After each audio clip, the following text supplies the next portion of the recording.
এদিকে এদিকে।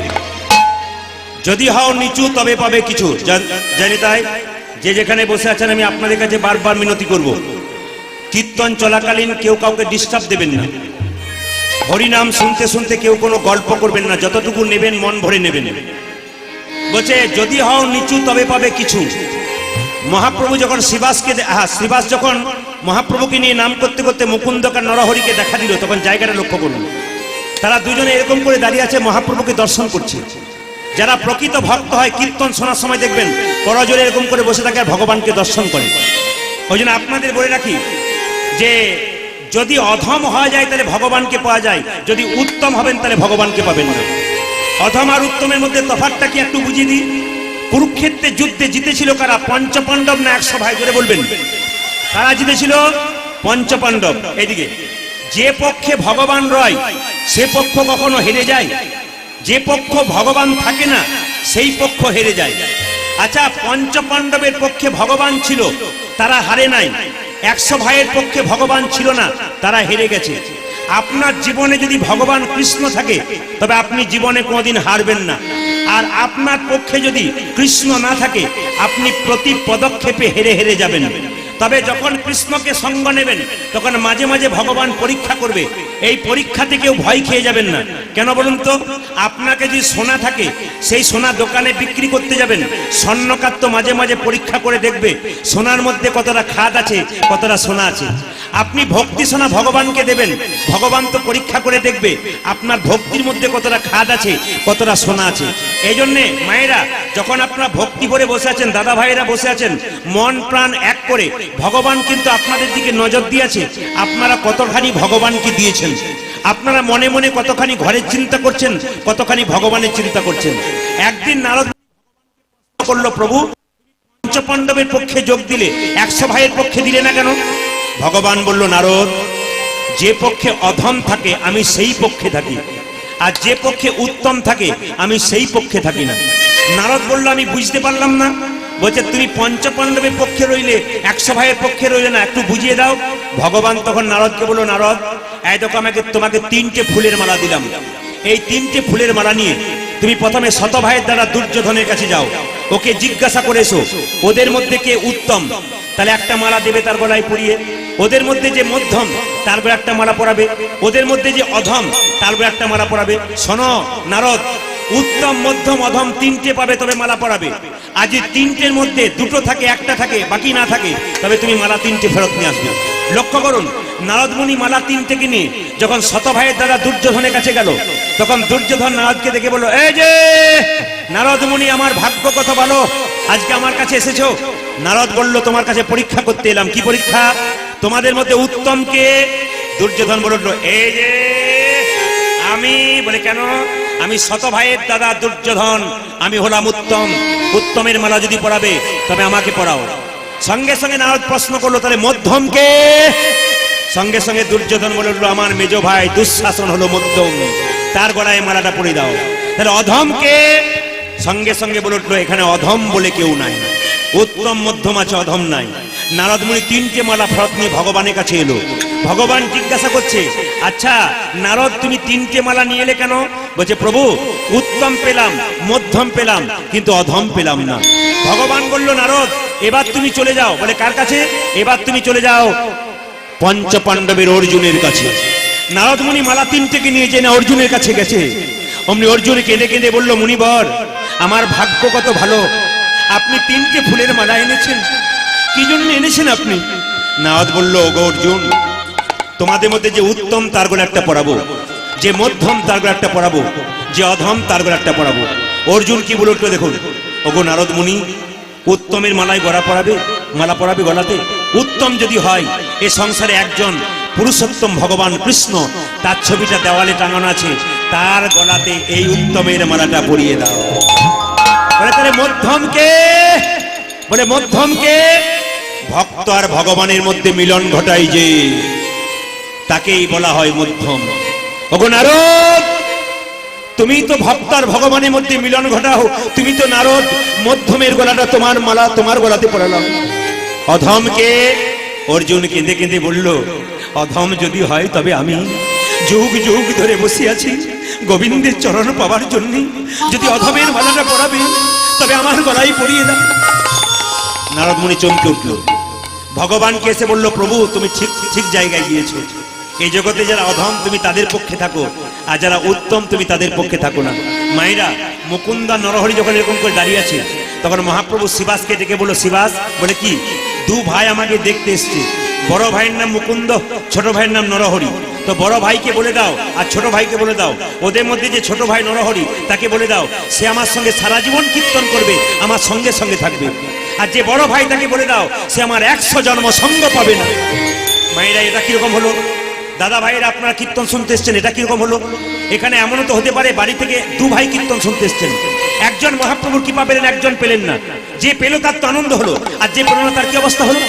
সঙ্গে সঙ্গে শ্রীবাস এসে বললো, এই যে তোমাদের মধ্যে ছোট ভাইকে, আগে আমি। কি নাম তোমার? আমার নাম হলো নরহরি সরকার।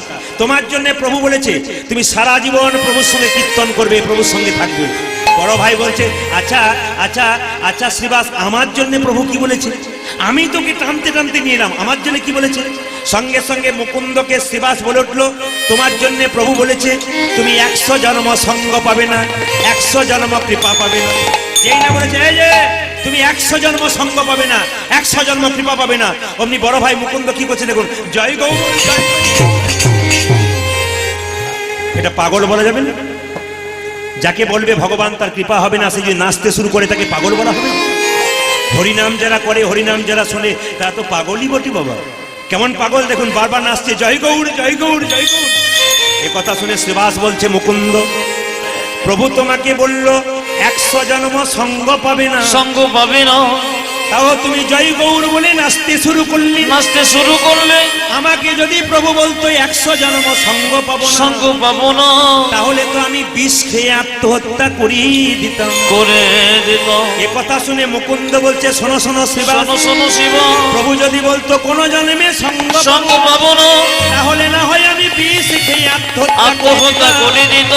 প্রভু বলেছে 100 জন্ম সঙ্গ পাবো না, 100 জন্ম না হয় গৌর গৌর বলে আমি কে দেবে রব, যখন 100 জন্ম পেরিয়ে পেরিয়ে যাবি 101 জন্মে প্রভু সঙ্গ 101 জন্মে প্রভু সঙ্গ পাবো, 1 জন্মে প্রভু সঙ্গ পাবো, ওই একই জন্মে প্রভু সঙ্গ পাবো।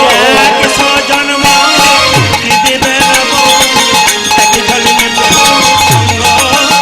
আমি 100 জন্ম খুঁজে বেড়াবো, 101 জন্মে প্রভুর সঙ্গ আমি পাবো, 100 জন্ম খেতে 101 জন্মে প্রভু সঙ্গ পাবো, 100 জন্ম খেতে 101 জন্মে প্রভুর সঙ্গ পাবো।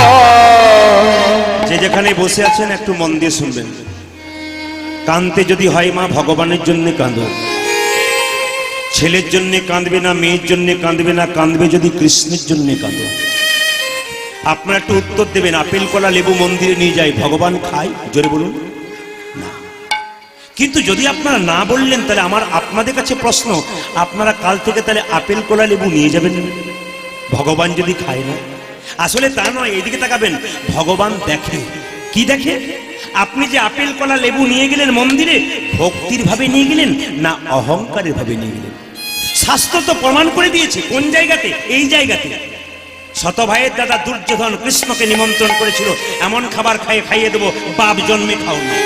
ভগবান বলেছিল তোমার নিমন্ত্রণ রক্ষা করব, যাব, খিদে থাকবে ঢেকুর তুলে দেবো, তবু খাবো না। কেন?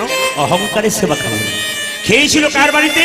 বিদুরের স্ত্রী, তার নাম পরাশরী। তার এত ভক্তির জোর ছিল মা, কলা বাদ দিয়ে কলার খোসা খাইয়েছিল, ভগবান খেয়েছিল। কেন? ভগবান প্রেমটুকু গ্রহণ করে আর অহংকারটুকু বর্জন করে। ওই জন্য যে যেখানে এখানে কীর্তন শুনতে বসছেন, আমার কাছে একটাই নিবেদন রইল আপনাদের কাছে, খুব মন দিয়ে শুনবেন। দামি দামি কথা, যে কথা শুনলে মানুষের জীবন পরিবর্তন হয়ে যায়। আজকে শুধু আমি তো বীরভূমের মানুষ, আপনারা সব বীরভূমের। শুধু বীরভূমের মানুষ নয়, গোটা ভারতবর্ষের মানুষ নয়, অল ওয়ার্ল্ডের মানুষ। যেখানে হিন্দুরা থাকে, যেখানে বাংলা বোঝে, সবাই তো প্রত্যেকদিন প্রচুর ফোন করে, দাদা অনেকের অনেক পরিবর্তন হয়ে গেল। কি করে হলো? একদিন একজন ডাকাত, বিখ্যাত ডাকাত, তার জায়গাটার নাম বলবো না, তিনি নাম বলতে বারণ করেছেন। সে আমাকে ফোন করে বলছেন, প্রদীপ বাবু আপনার কীর্তন শুনতে শুনতে একদিন ডাকাতি বন্ধ করে আমি ভক্ত হয়ে গেলাম। বললাম কি করে হলেন? ওই যে চায়ের দোকানে চা খাচ্ছিলাম, কত মেয়েদের স্মৃতি সিঁদুর মুছে দিয়েছিল, কত বাচ্চা ছেলের বাবা চলে গেছে, বাবা হারা হয়ে গেছে, কত বাড়ি থেকে সবকিছু নিয়ে গিয়ে আমি তাকে ফকির করে দিয়েছি, ফাঁকা করে দিয়েছি। একদিন চা খেতে খেতে দোকানে গানটা বাজছে। বললাম কি শুনলেন যার জন্য আপনার পরিবর্তন হলো? বলছে আপনার একটা কথাতে আমার পরিবর্তন হয়ে গেল। বললাম আমার কথা নয়, এ তো মহাজনীদের কথা, আমি শুধু বলে গেলাম মাত্র। কি বললেন দেখুন।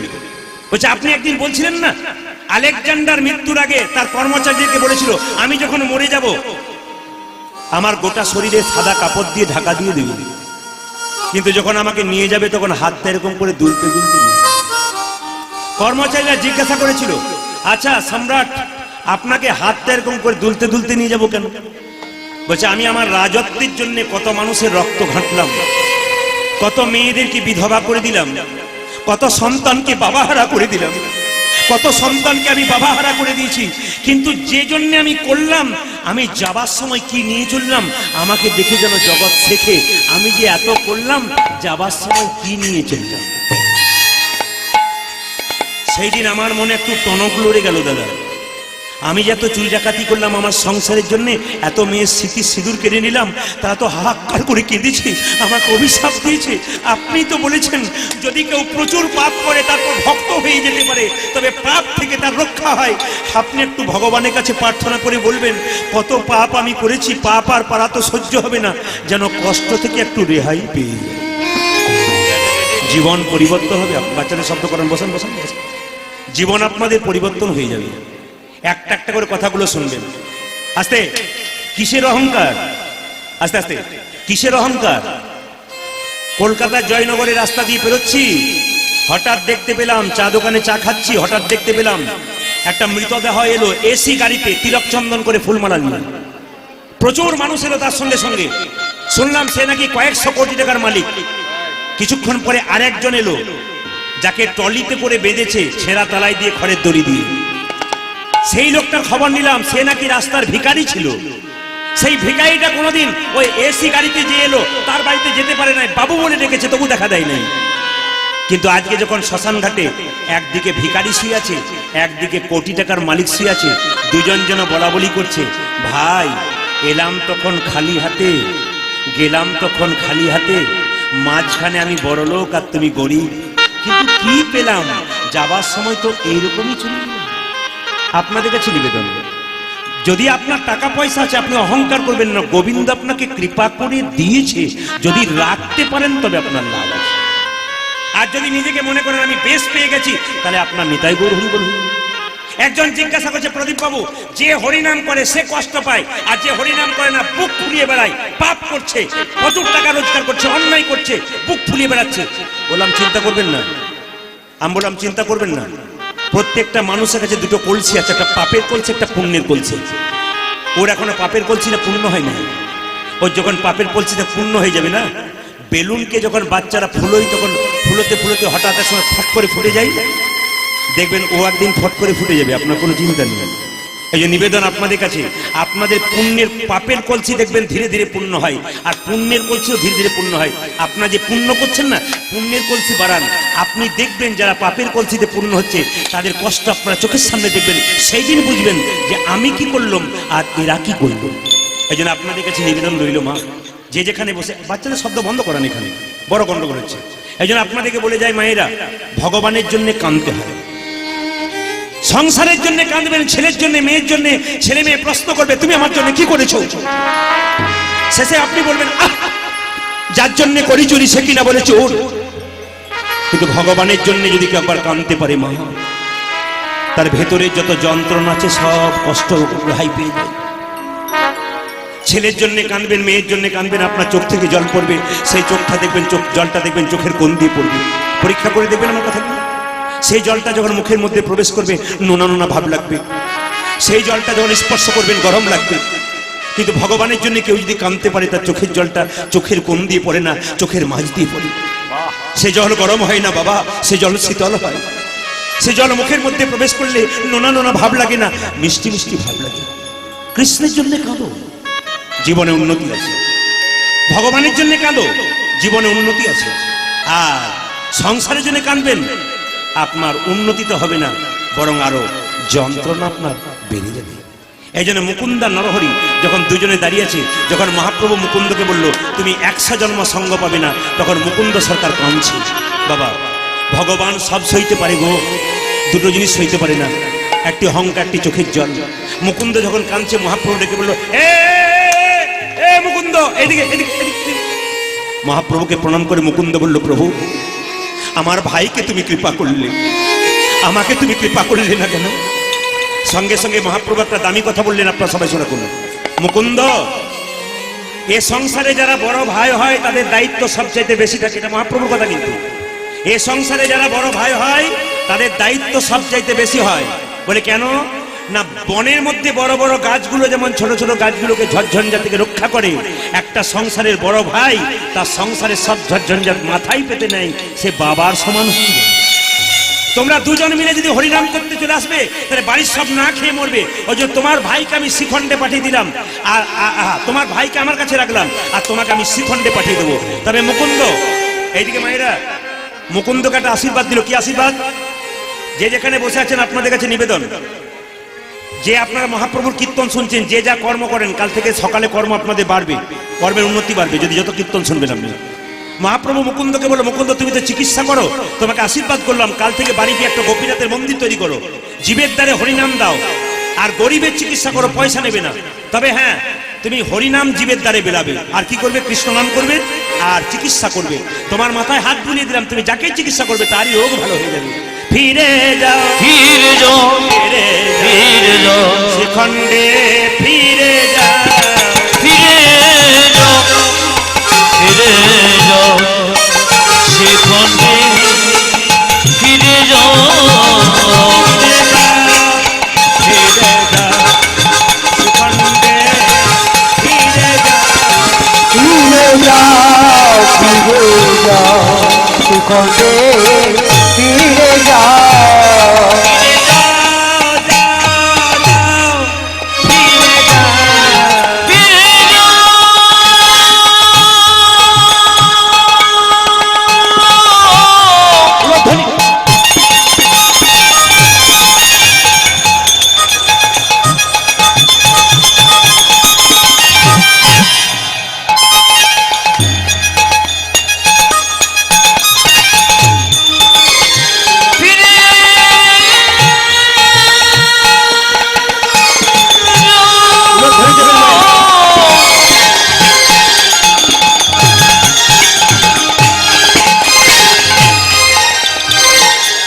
ওই যে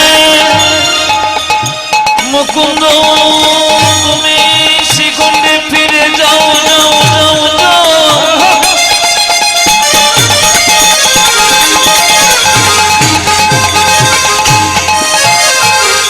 মুকুন্দ, তুমি ফিরে যাও,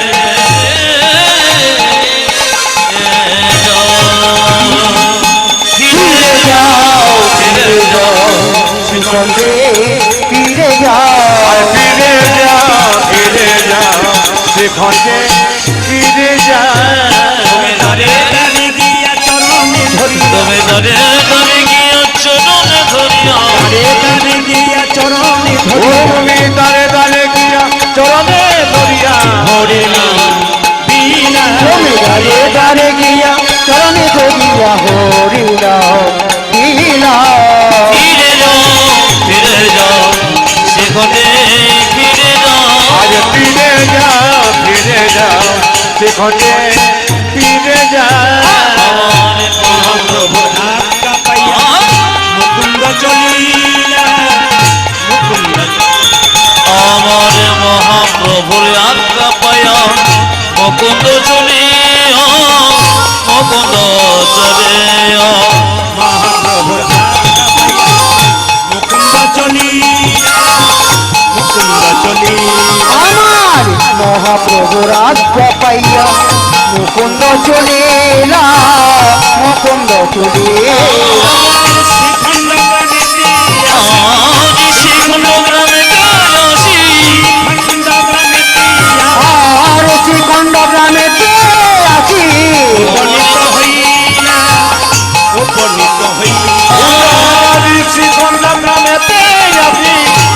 উপনীত হইয়া উপনীত হইয়া বলো বলো হরি বল বলো বলো হরি বল বলো বলো হরি বল বলো বলো হরি বল গোপীনাথ জিউ কি জয় গান দাঁড়াতে জুড়ে হবে রাধা রানী কি পেছনে যারা আছেন আগে যারা আছেন সবাই হাত তুলে জয় দেবেন গোপীনাথের জয় বারবার দেবেন আজকে গোপীনাথের মন্দির এসেছেন খুব জাগ্রত গোপীনাথ এখানে আপনাদের খুব জাগ্রত গোপীনাথ প্রত্যেক বছরের অনুষ্ঠান হবে আপনারা সবাই আসবেন সবার কাছে নিবেদন জোরে বলুন গোপীনাথ জিউ কি একটু জোরে গোপীনাথ জিউ কি শ্যাম সুন্দর কি মদন মোহন কি মুকুন্দ সরকার বাড়ি ফিরে এলো কণ্ঠে নিল তুলসীর মালা আরে কৃষ্ণ আপনারা যারা যারা তুলসীর মালা নিয়েছেন একটু হাত তুলবেন তো কারা কারা মালা নিয়েছেন বাহ খুশি হলাম যারা নেন নাই তাদের কোনো দুঃখ নাই মালা নেবেন কি না নেবেন আপনাদের ব্যাপার এইদিকে যারা একবারে পেছনে বসে আছেন এত তো মায়েরা আপনাদের আলোর জোর বেশি আছে আমাকে দেখতে পাচ্ছেন কিনা জানি না আপনারা একটু জেনে নিন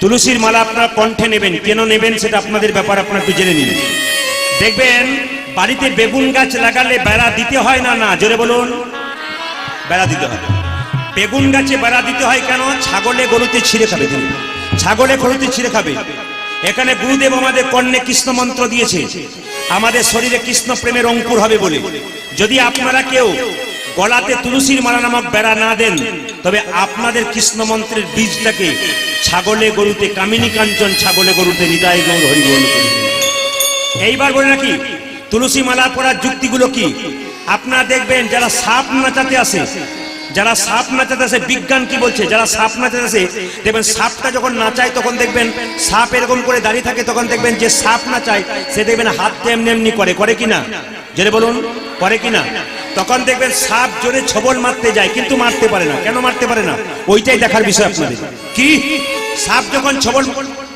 যখন ছবল মারতে যায় তখন দেখবেন মারতে গিয়ে মুখটা বিকিয়ে দেয় কেন বিকিয়ে দেয় একটাই কারণ যিনি সাপ নাচাচ্ছেন তার হাতটার দিকে লক্ষ্য করবেন তার হাতে দেখবেন একটা বেল্ট বাঁধা আছে কিসের বেল্ট বাঁধা আছে বাবা তুলসী মালার বেল্ট বাঁধা আছে যেখানে তুলসীর মালা থাকে সেখানে সাপ তাকে কাটতে পারে না যেখানে তুলসীর মালা থাকে তার একটা তত্ত্ব আছে কি বিজ্ঞান বলছে সব গাছে বজ্রপাত হয় তুলসী গাছে বজ্রপাত হয় না তাই তুলসীর মালা কণ্ঠে নিয়ে রাস্তা দিয়ে পেরিয়ে গেলে হাজার দিকে বজ্রপাত হবে কিন্তু আপনার মাথায় কোনোদিন বজ্রপাত হবে না এটা বিজ্ঞান বলল ধর্ম কি বলল এখান থেকে কলকাতা গেলেন ট্রেনে আপনি আস্তে আস্তে মরে গেলেন হঠাৎ আপনি যখন মরে গেলেন আমরা ট্রেনে কীর্তন করতে যাচ্ছিলাম বললাম কোথাকার কে ট্রেন থেকে ফেলে দে কিন্তু যদি আপনার কণ্ঠে একটা তুলসীর মালা থাকে কি বলবো ওরে এ আর কেউ নয় একজন কৃষ্ণ ভক্ত বটে একে যেখানে সেখানে ফেলে দিস না একটা স্টেশনে নামিয়ে দে কোন সাধুগুরু বৈষ্ণবের কৃপা হলে দেহটা সৎকার করে দেওয়ার ব্যবস্থা করে দেবে আর তুলসীর মালা পরবেন কেন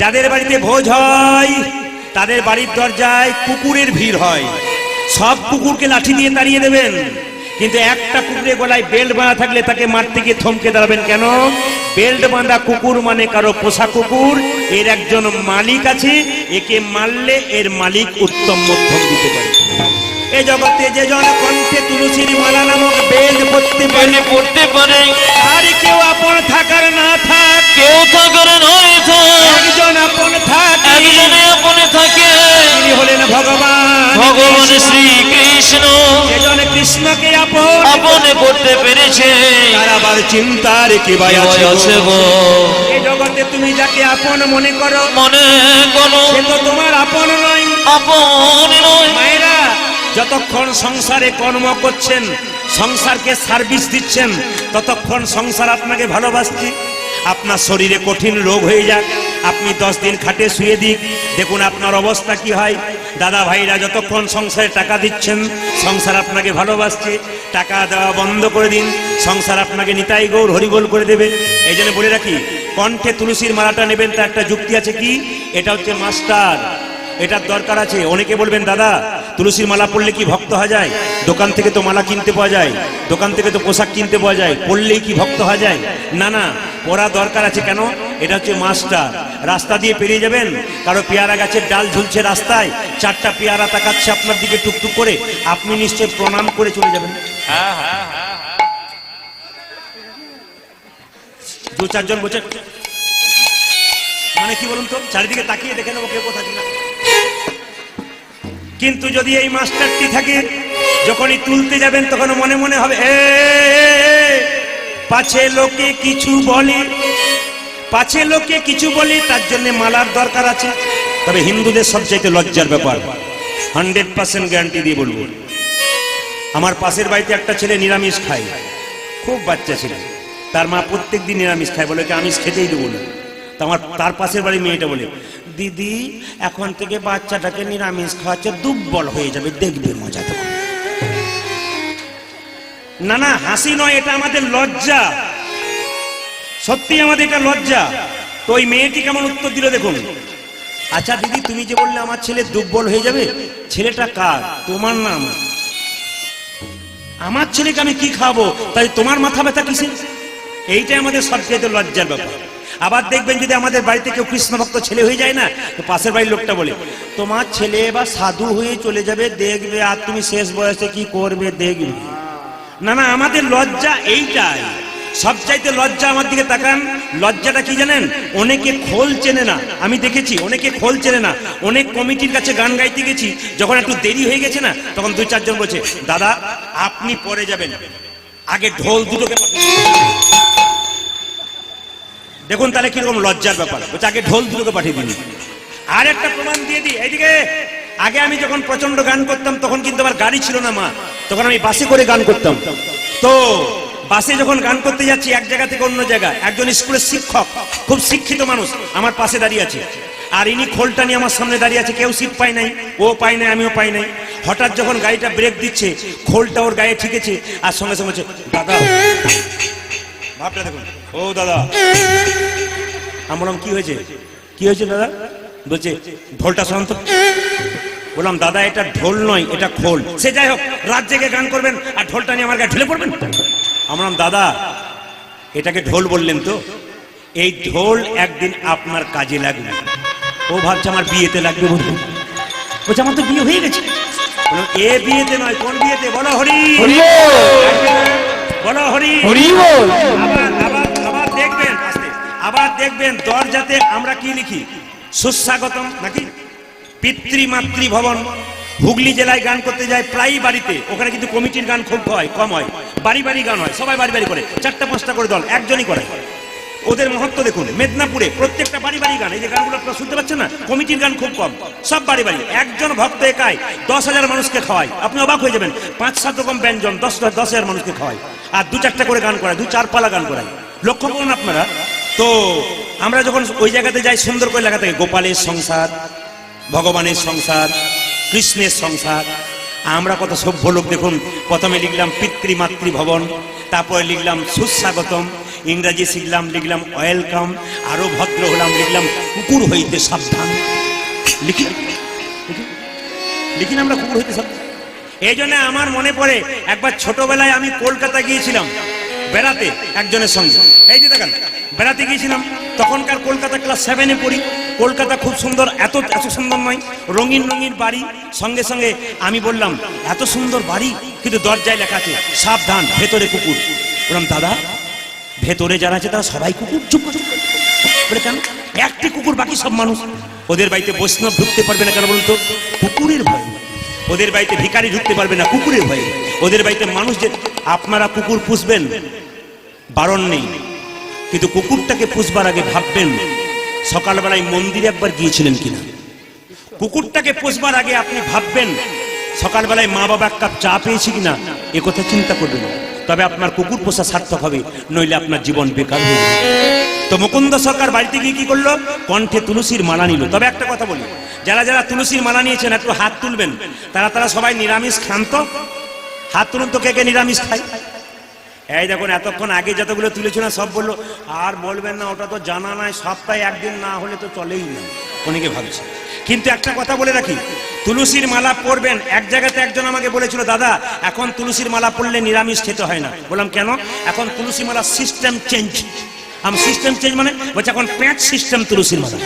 আমরা বুঝতে পারলাম না। বলছে রাত্রিবেলায় বিয়ে বাড়িতে নিমন্ত্রণ আছে, সবাই যাচ্ছে, আমি যাবো না, প্যাঁচ খুলে দিলাম।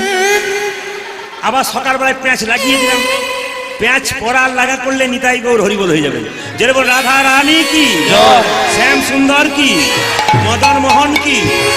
ও ভাইরা, মুকুন্দ সরকার বিরাট বড় একটা মন্দির তৈরি করতে পারলো না। একটা কাঠ কি করলো, 4 চালা দিয়ে, খড় দিয়ে বাঁশের খুঁটি দিয়ে একটা মন্দির তৈরি করলো।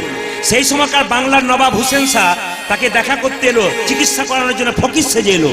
মুকুন্দ সরকার তখন মন্দিরে বসে সকালবেলায় গাইছে, আপনারা উলুট হয়ে দেবেন, আপনারাও বলবেন, হে গোবিন্দ, সোনার মন্দির তৈরি করতে পারবো না, মন মন্দিরে ভগবানকে রাখবো। আমার মন, ওই আমার মন, আমার মন, ওই আমার মন, আমার মন মন্দিরে মদন মোহন। মোহন।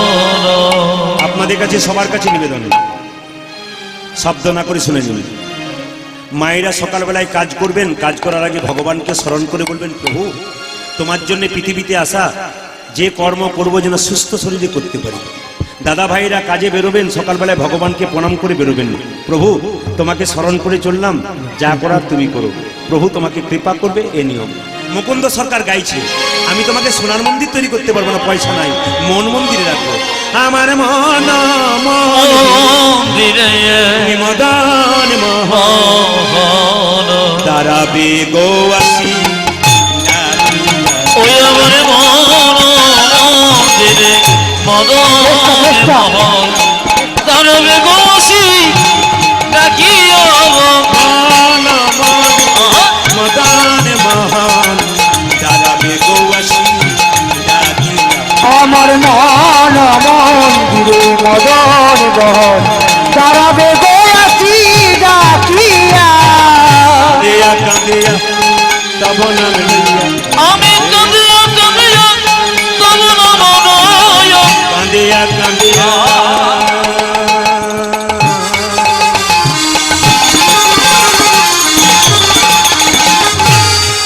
হে প্রাণনা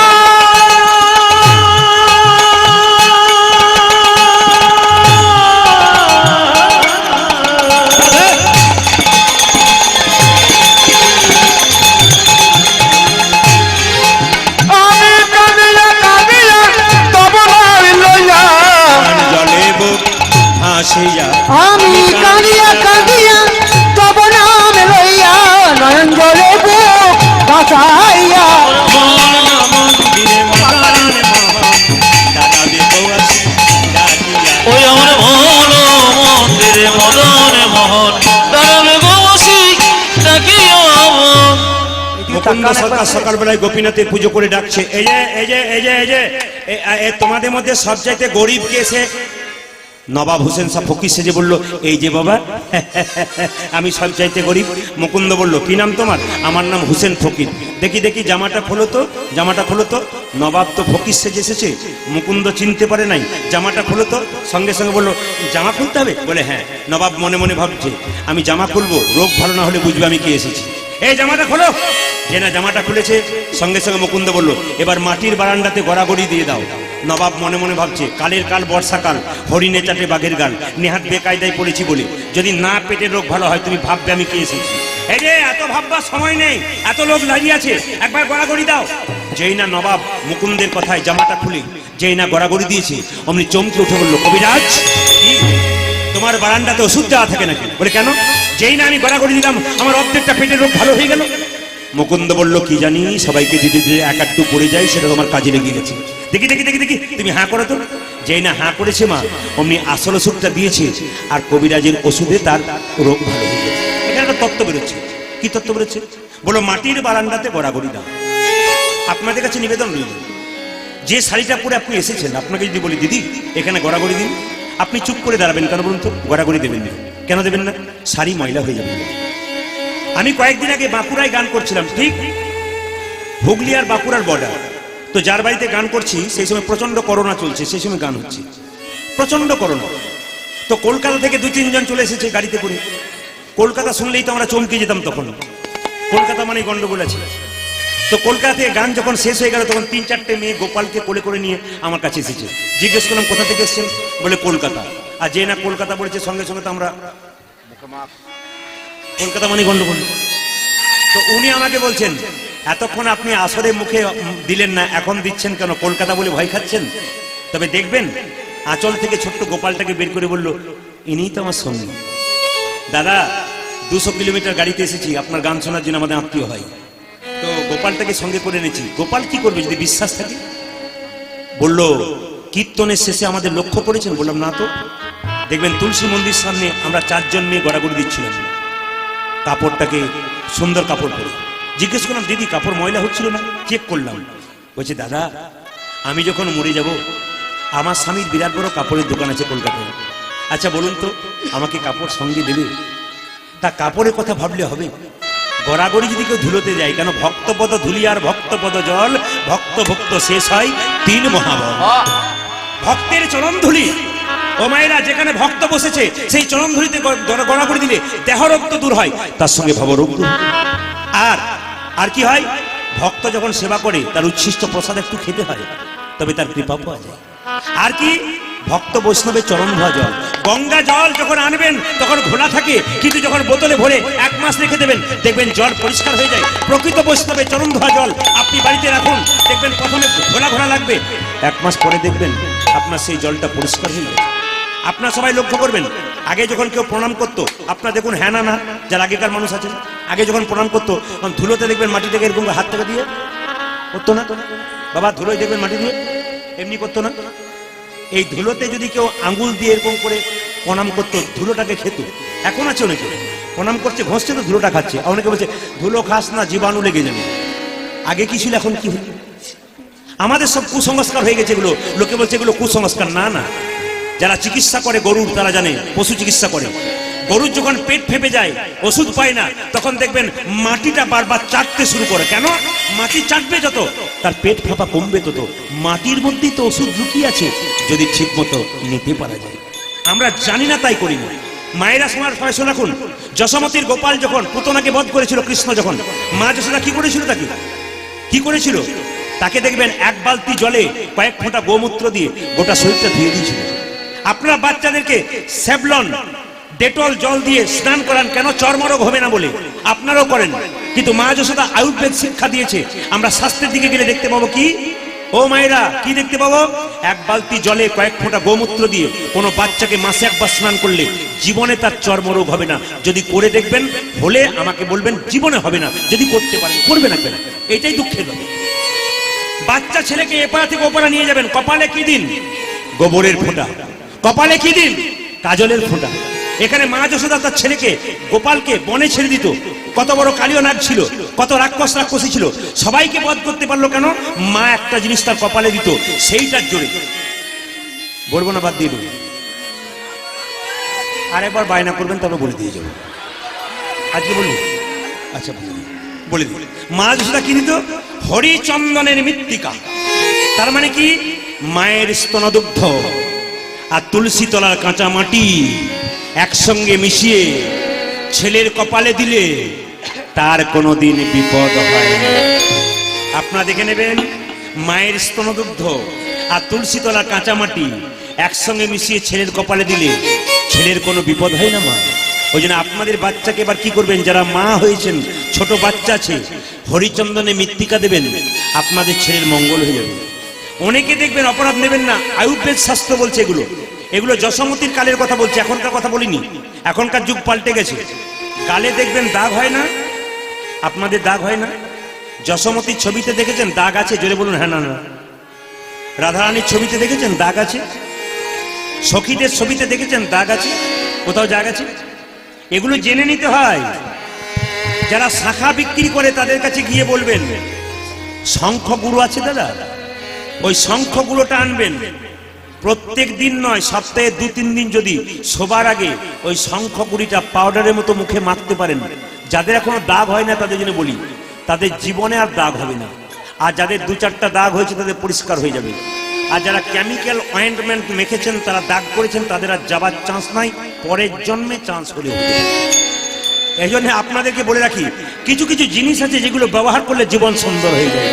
মুকুন্দ সরকার যখন এভাবে গাইছে, নবাব যখন দেখলো যে বাবা তোমার ওষুধে আমার রোগ ভালো হয়ে গেল, নবাব তোমাকে আমি আশীর্বাদ করলাম, গোটা শ্রীখণ্ডটা আমি তোমার নামে লিখিয়ে দিলাম। মুকুন্দ সরকার মনে মনে ভাবলো, বাহ আমার ভাগ্য কত ভালো, মুকুন্দ গাইছে মন্দিরে বসে বসে।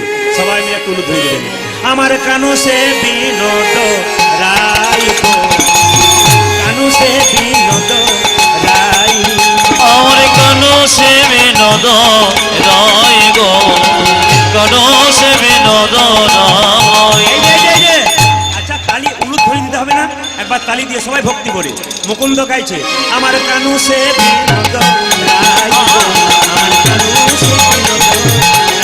ওই আমার কানতে বিনোদ রায়, ওই আমার কানতে বিনোদ রায়।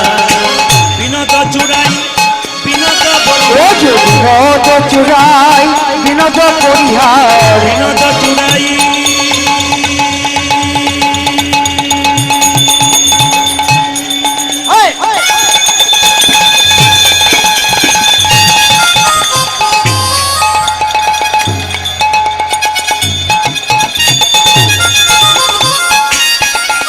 ও যে বিনোদ চুরাই বিনোদ পরিহার পরিহা বিনোদ উড়িছে গাই গো, কানু সে বিনোদ রায়। আমার কেন সে বিনোদ রায় গো কেন সে বিনোদ রায়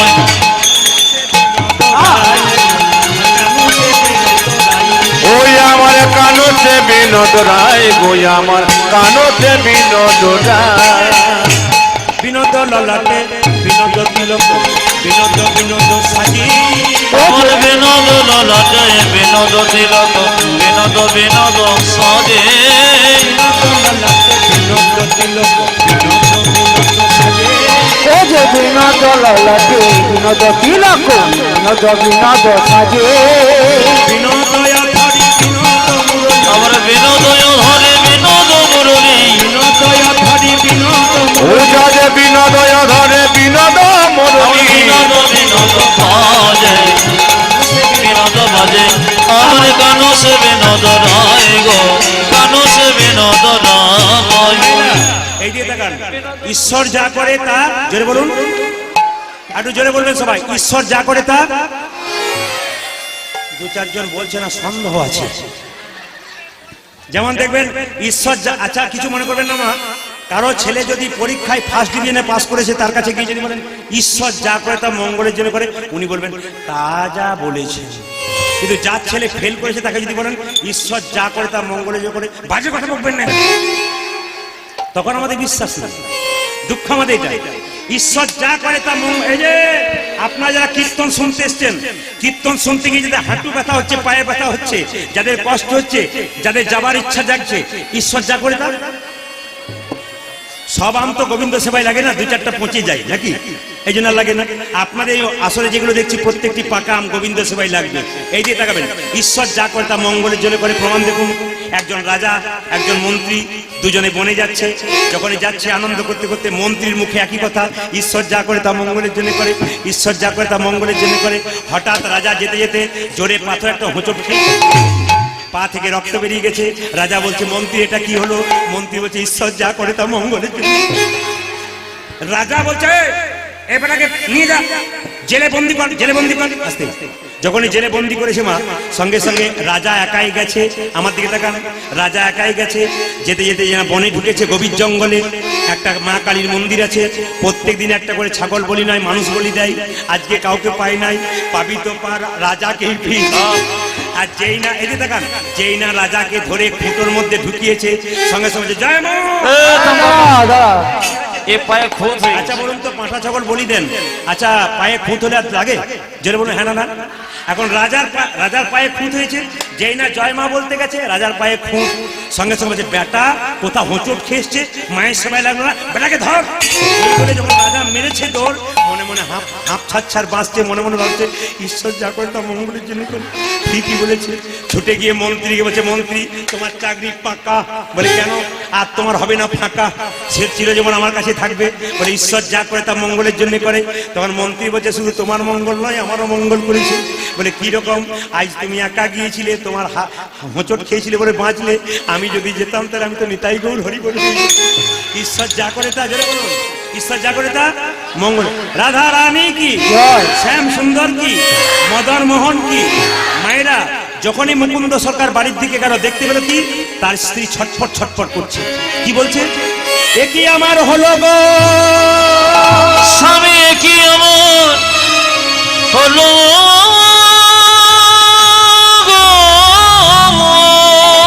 আমার দিকে, আমার দিকে। স্বামী বেশ কয়েকদিন থেকে চোখে ভালো করে দেখতে পায় না, কানে শুনতে পায় না, যা খায় তেতো লাগে, হাতগুলো জ্বালা করে, পা গুলো জ্বালা করে, এমন কেন হয়? মুকুন্দ সরকারের অহংকার জন্মেছিল। যদি কেউ কোনো পোস্টে থাকেন, ভগবান আপনাকে পোস্ট দেয়, সেই পোস্টের আপনি অহংকার করবেন না। কেন বলুন তো? ভগবান হাসে। এই যে আমি কীর্তন করছি, এত মানুষ এসছেন, ভেতরে যদি আমার অহংকার জন্মে যায়, গোবিন্দ বলবো রাখ তোর অহংকার, এটাই গৌর হরি। মুকুন্দ সরকারে যখন প্রচন্ড অহংকার হয়ে গেল, চিকিৎসা করতে করতে, আমি বাংলার বড় চিকিৎসক, তখন মহাপ্রভু তার স্ত্রীর শরীরে এমন একটা রোগ দিয়ে দিল যে সে রোগ ধরতে পারলো না। চিৎকার করে বললো, এই যে কি হয়েছে তোমার? স্বামী চোখে ভালো করে দেখতে পাই না, হাত জ্বালা করে, পা জ্বালা করে, কেন এমন হয়? সঙ্গে সঙ্গে মুকুন্দ বললো, কোনো ব্যাপার নাই, কোনো ব্যাপার নাই, আমার কাছে এদিকে ভালো করে দেবো। তখন অহংকার। দেখি তোমার চোখ দেখি, দেখি তোমার জিভ দেখি, দেখি তোমার পা দেখি, দেখি তোমার হাত দেখি। দেখি আমি সারা বাংলা চিকিৎসা করছি, আমার স্ত্রী রোগ ধরতে পারছি না কেন? রাত্রিবেলায় মহাপ্রভুর মন্দিরে আছাড় খেয়ে পড়ল। প্রভু বলে দাও, বলে দাও, বলে দাও, বলে দাও। প্রভু আমি সারা বাংলা চিকিৎসা করছি, আমার স্ত্রী রোগ ধরতে পারলেন না কেন? মুকুন্দ সরকারকে মহাপ্রভু বলে উঠল, মুকুন্দ আমি যা ভেবেছিলাম তাই হয়েছে। সারা বাংলা চিকিৎসা করতে করতে তোমার ভেতরে অহংকার হয়ে গেছে। মুকুন্দ সরকার কেঁদে কেঁদে বলছে, প্রভু আমি ক্ষুদ্র জীব, কখন আমার অহংকার হয় আমি জানি না। যদি আমার অহংকার হয়েছে, আমার অহংকারের পতন ঘটাও।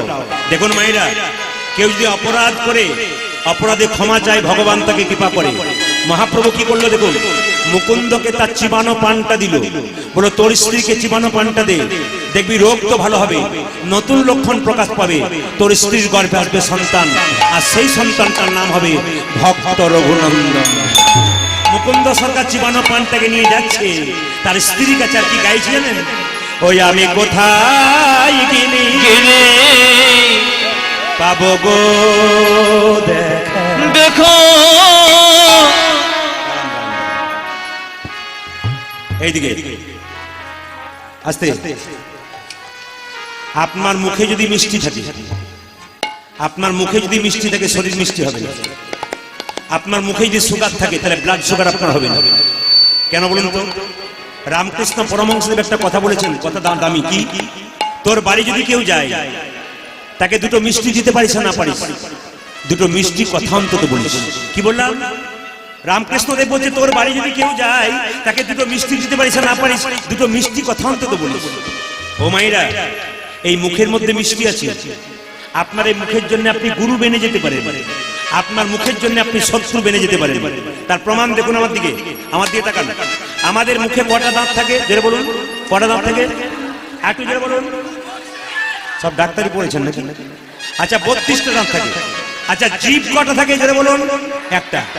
একদিন 32খানা দাঁত জিভটাকে বলছে, এই জিভ, ইচ্ছা করলে আমরা 32 জন্তুকে কেটে টুকরো টুকরো করে ফেলে দেবো। এই যে এই জিভ, ইচ্ছা করলে তোকে টুকরো টুকরো করে 32খানা করে ফেলে দেবো। জীব তখন বলছে, বেশি বাড়াবাড়ি করিস না, আমি একা আছি, তোরা 32 জন আছিস, এমন কাজ করবো না 32 জন সরে যাবে। তখন দাঁত বলছে, বুঝতে পারলাম না। বলছে, বুঝতে পারলাম না। বলছে, বোঝাবো? বলে, হ্যাঁ, রাস্তা দিয়ে পেরিয়ে যাবো, এমন লোককে খারাপ কথা বলে দেবো, এক চড়ে 32 জন ঝরে পড়ে যাবে। আপনাদের কাছে নিবেদন রইল মা, খুব ভালো ভালো কথা শুনে রাখুন। বিদ্যাসাগর লিখেছেন, কর, দেখবেন পড়েন নাই, জোরে বলুন, কর কর কর, খুব তত্ত্ব আছে এর মধ্যে। তারপর কি? খল খল, তত্ত্ব আছে। তারপর কি? ঘট ঘট। তারপর কি? বরকি জল জল। তারপর কি? পথ পথ। তারপর কি? শেষে অচল। এই যে অচল অচল, তার মানে কি? তত্ত্ব কি বলছে? কর কর, তুমি সুকর্ম করো। তুমি ডাক্তার হয়েছো, তোমার কর্মের দ্বারা তুমি ডাক্তার হলে। তুমি এমএলএ হয়েছো, তোমার কর্মের জন্য তুমি হয়েছো, অহংকার করবে না। তুমি মাস্টার হয়েছো, তোমার কর্মের জন্য। তুমি কর করো, মানে পৃথিবীতে মানুষ রূপে জন্মগ্রহণ করেছো, ভালো কর্ম করো। ভালো কর্ম করলে কি হবে? ফল ফল, ফল মানে চালাকি। যে যত ভালো কাজ করবে তার তত ফল প্রবৃত্তি মানে চালাকি অনেক দূরে চলে যাবে। আর তার ঘট মানে 3.5 হাত এই দেহটা ঘটটা পবিত্র হবে। কি দিয়ে পবিত্র হবে? বরকির জল ও জল মানে প্রেম ভক্তি আর ভালোবাসার জল দিয়ে এই দেহ ঘটটা সুন্দর হবে। তার ফলে কি হবে? পথ তোমার জীবনে চলার পথটা সুন্দর হবে। আর এগুলো কোনোটাই যদি তুমি না করো তবে তোমার জীবনটা অচল হবে। ওই জন্য মুকুন্দ সরকার জীবনটাকে সচল করার জন্য জীবাণু প্রাণ স্ত্রীর কাছে যাচ্ছে আর যেতে যেতে গাইছে, ওই আমি কোথায় গেলে পাবো গো দেখা, দেখো আমার ঘন আমার ঘন ওই আমি কোথায় গেলে পাবো গো দেখো, আমায় ঘন আমায় ঘন ওই আমি কোথায় গেলে পাবো গো দেখা, আমায় কোনো প্রেমে আমার বাঁকাটা কোথায় আমার কৃষ্ণ কানাই, ওরে কানা হ্যালো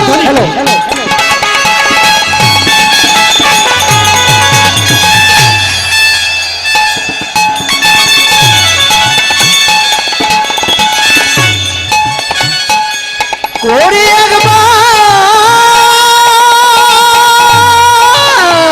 দেখা দে,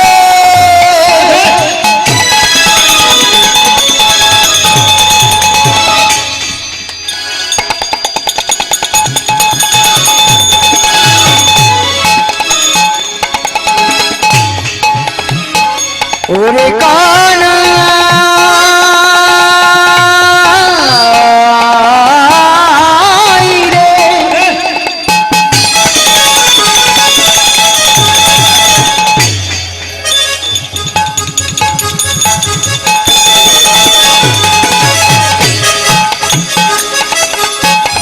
কোথায় আমার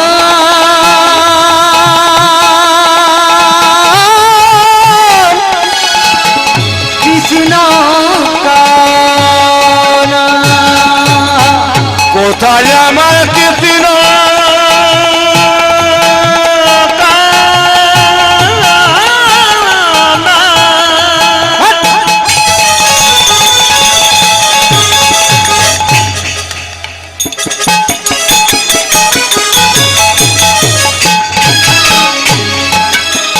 কোথায় বলছে,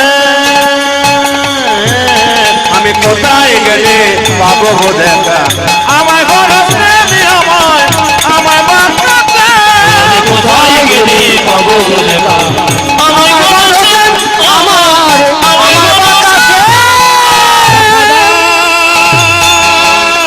প্রভু তুমি দেখো তো। সবচাইতে ভালো লাগছে আপনাদের, সবচাইতে আপনাদের এটাই ভালো লাগলো আমার। এতক্ষণ ধরে আপনারা চুপচাপ বসে আছেন কৃষ্ণ কথা হরি কথা শোনার জন্য। একটা ছোট্ট কথা বলে যাই, জন্ম যেখানে হোক কর্ম যেন তোমাদের ভালো হয়। জন্মের দিকে এদিকে এদিকে কেউ জন্মের দিকে তাকাবেন না বাবা, কর্মের দিকে তাকাবেন। যদি মহাভারতের দিকে যায় তাহলে সবচাইতে বড় অস্ত্রগুরু মহাভারতে কে ছিল? কে ছিল বড় অস্ত্রগুরু? কে? হ্যাঁ, দ্রোণাচার্য ছিল না? যেটা বলুন, দ্রোণাচার্য নাম শুনেছেন তো? দ্রোণাচার্যের জন্ম শুনলে আপনি ছিছি করবেন। দ্রোণাচার্যের মা ছিল বেশ্যা, স্বর্গের সবচাইতে বড় বেশ্যা ছিল কে? দ্রোণাচার্যের মা। কত পুরুষের সঙ্গ করেছে, কিন্তু এমন একটা ছেলে জন্ম দিয়েছে। দ্রোণাচার্য চিৎকার করে বলল, আমার মায়ের নাম গীতাচি, স্বর্গের বড় বেশ্যা। কিন্তু আমার মায়ের দিকে তাকিও না, আমার দিকে তাকাও না, আমার কর্মের দিকে তাকাও, আমি কি করলাম। কাজী নজরুল মুসলমানের ছেলে ছিল, চায়ের দোকানে কাজ করেছিল, তার ছবিটা দেওয়ালে টাঙানো আছে। কেন? জন্মের দিকে নয়, কর্মের দিকে তাকাবেন। আবার সবাই লক্ষ্য করুন, যিনি দানবীর কর্ণ, তার জন্ম হয়েছিল কোথায়? কুমারী অবস্থায় কুন্তী থেকে জন্ম দিয়েছিল। কর্ম করে দেখিয়ে দিল আমি কে। শুধু তাই নয়, আবার দেখবেন ভগবান কৃষ্ণ কোথায় জন্ম নিয়েছিল? জেলখানায় জন্ম নেয়নি। কারাগার তো বাংলা কথা, জেলখানা ইংরেজি কথা। আবার ওটা একটা নাম আছে, সংশোধনাগার, মানে সংশোধন হয়ে যায়। কৃষ্ণ জেলখানায় জন্ম নিয়ে কারাগারে জন্ম নিয়ে দেখিয়ে দিলেন আমি ভগবান। আবার দেখবেন শুধু তাই নয়, আমার দিকে তাকান, আবার শুধু তাই নয়, দেখবেন 10 অবতারের মধ্যে বড় অবতার বুদ্ধদেবের জন্ম কোথায় হয়েছিল? বাচ্চাদেরকে শেখাবেন বুদ্ধদেবের জন্ম কোথায় হয়েছিল? হয়েছিল কোথায়? গাছতলায়, পথের ধারে। রামকৃষ্ণ পরমহংসদেব যাকে আপনারা ভগবান মনে করেন, সেই রামকৃষ্ণ পরমহংসদেবের জন্ম কোথায়? 59 সালে, বাড়ির 59 সালে জন্ম হয়েছিল। যিনি খ্রিস্টানদের ধর্মগুরু যীশু খ্রিস্ট, তার জন্ম কোথায় হয়েছিল? বড়দিন পালন করেন, তার জন্ম কোথায় জানবেন না? কর্মটা দেখবেন, জন্ম দেখবেন না? ওই জন্ম হয়েছিল ভেড়া সালে।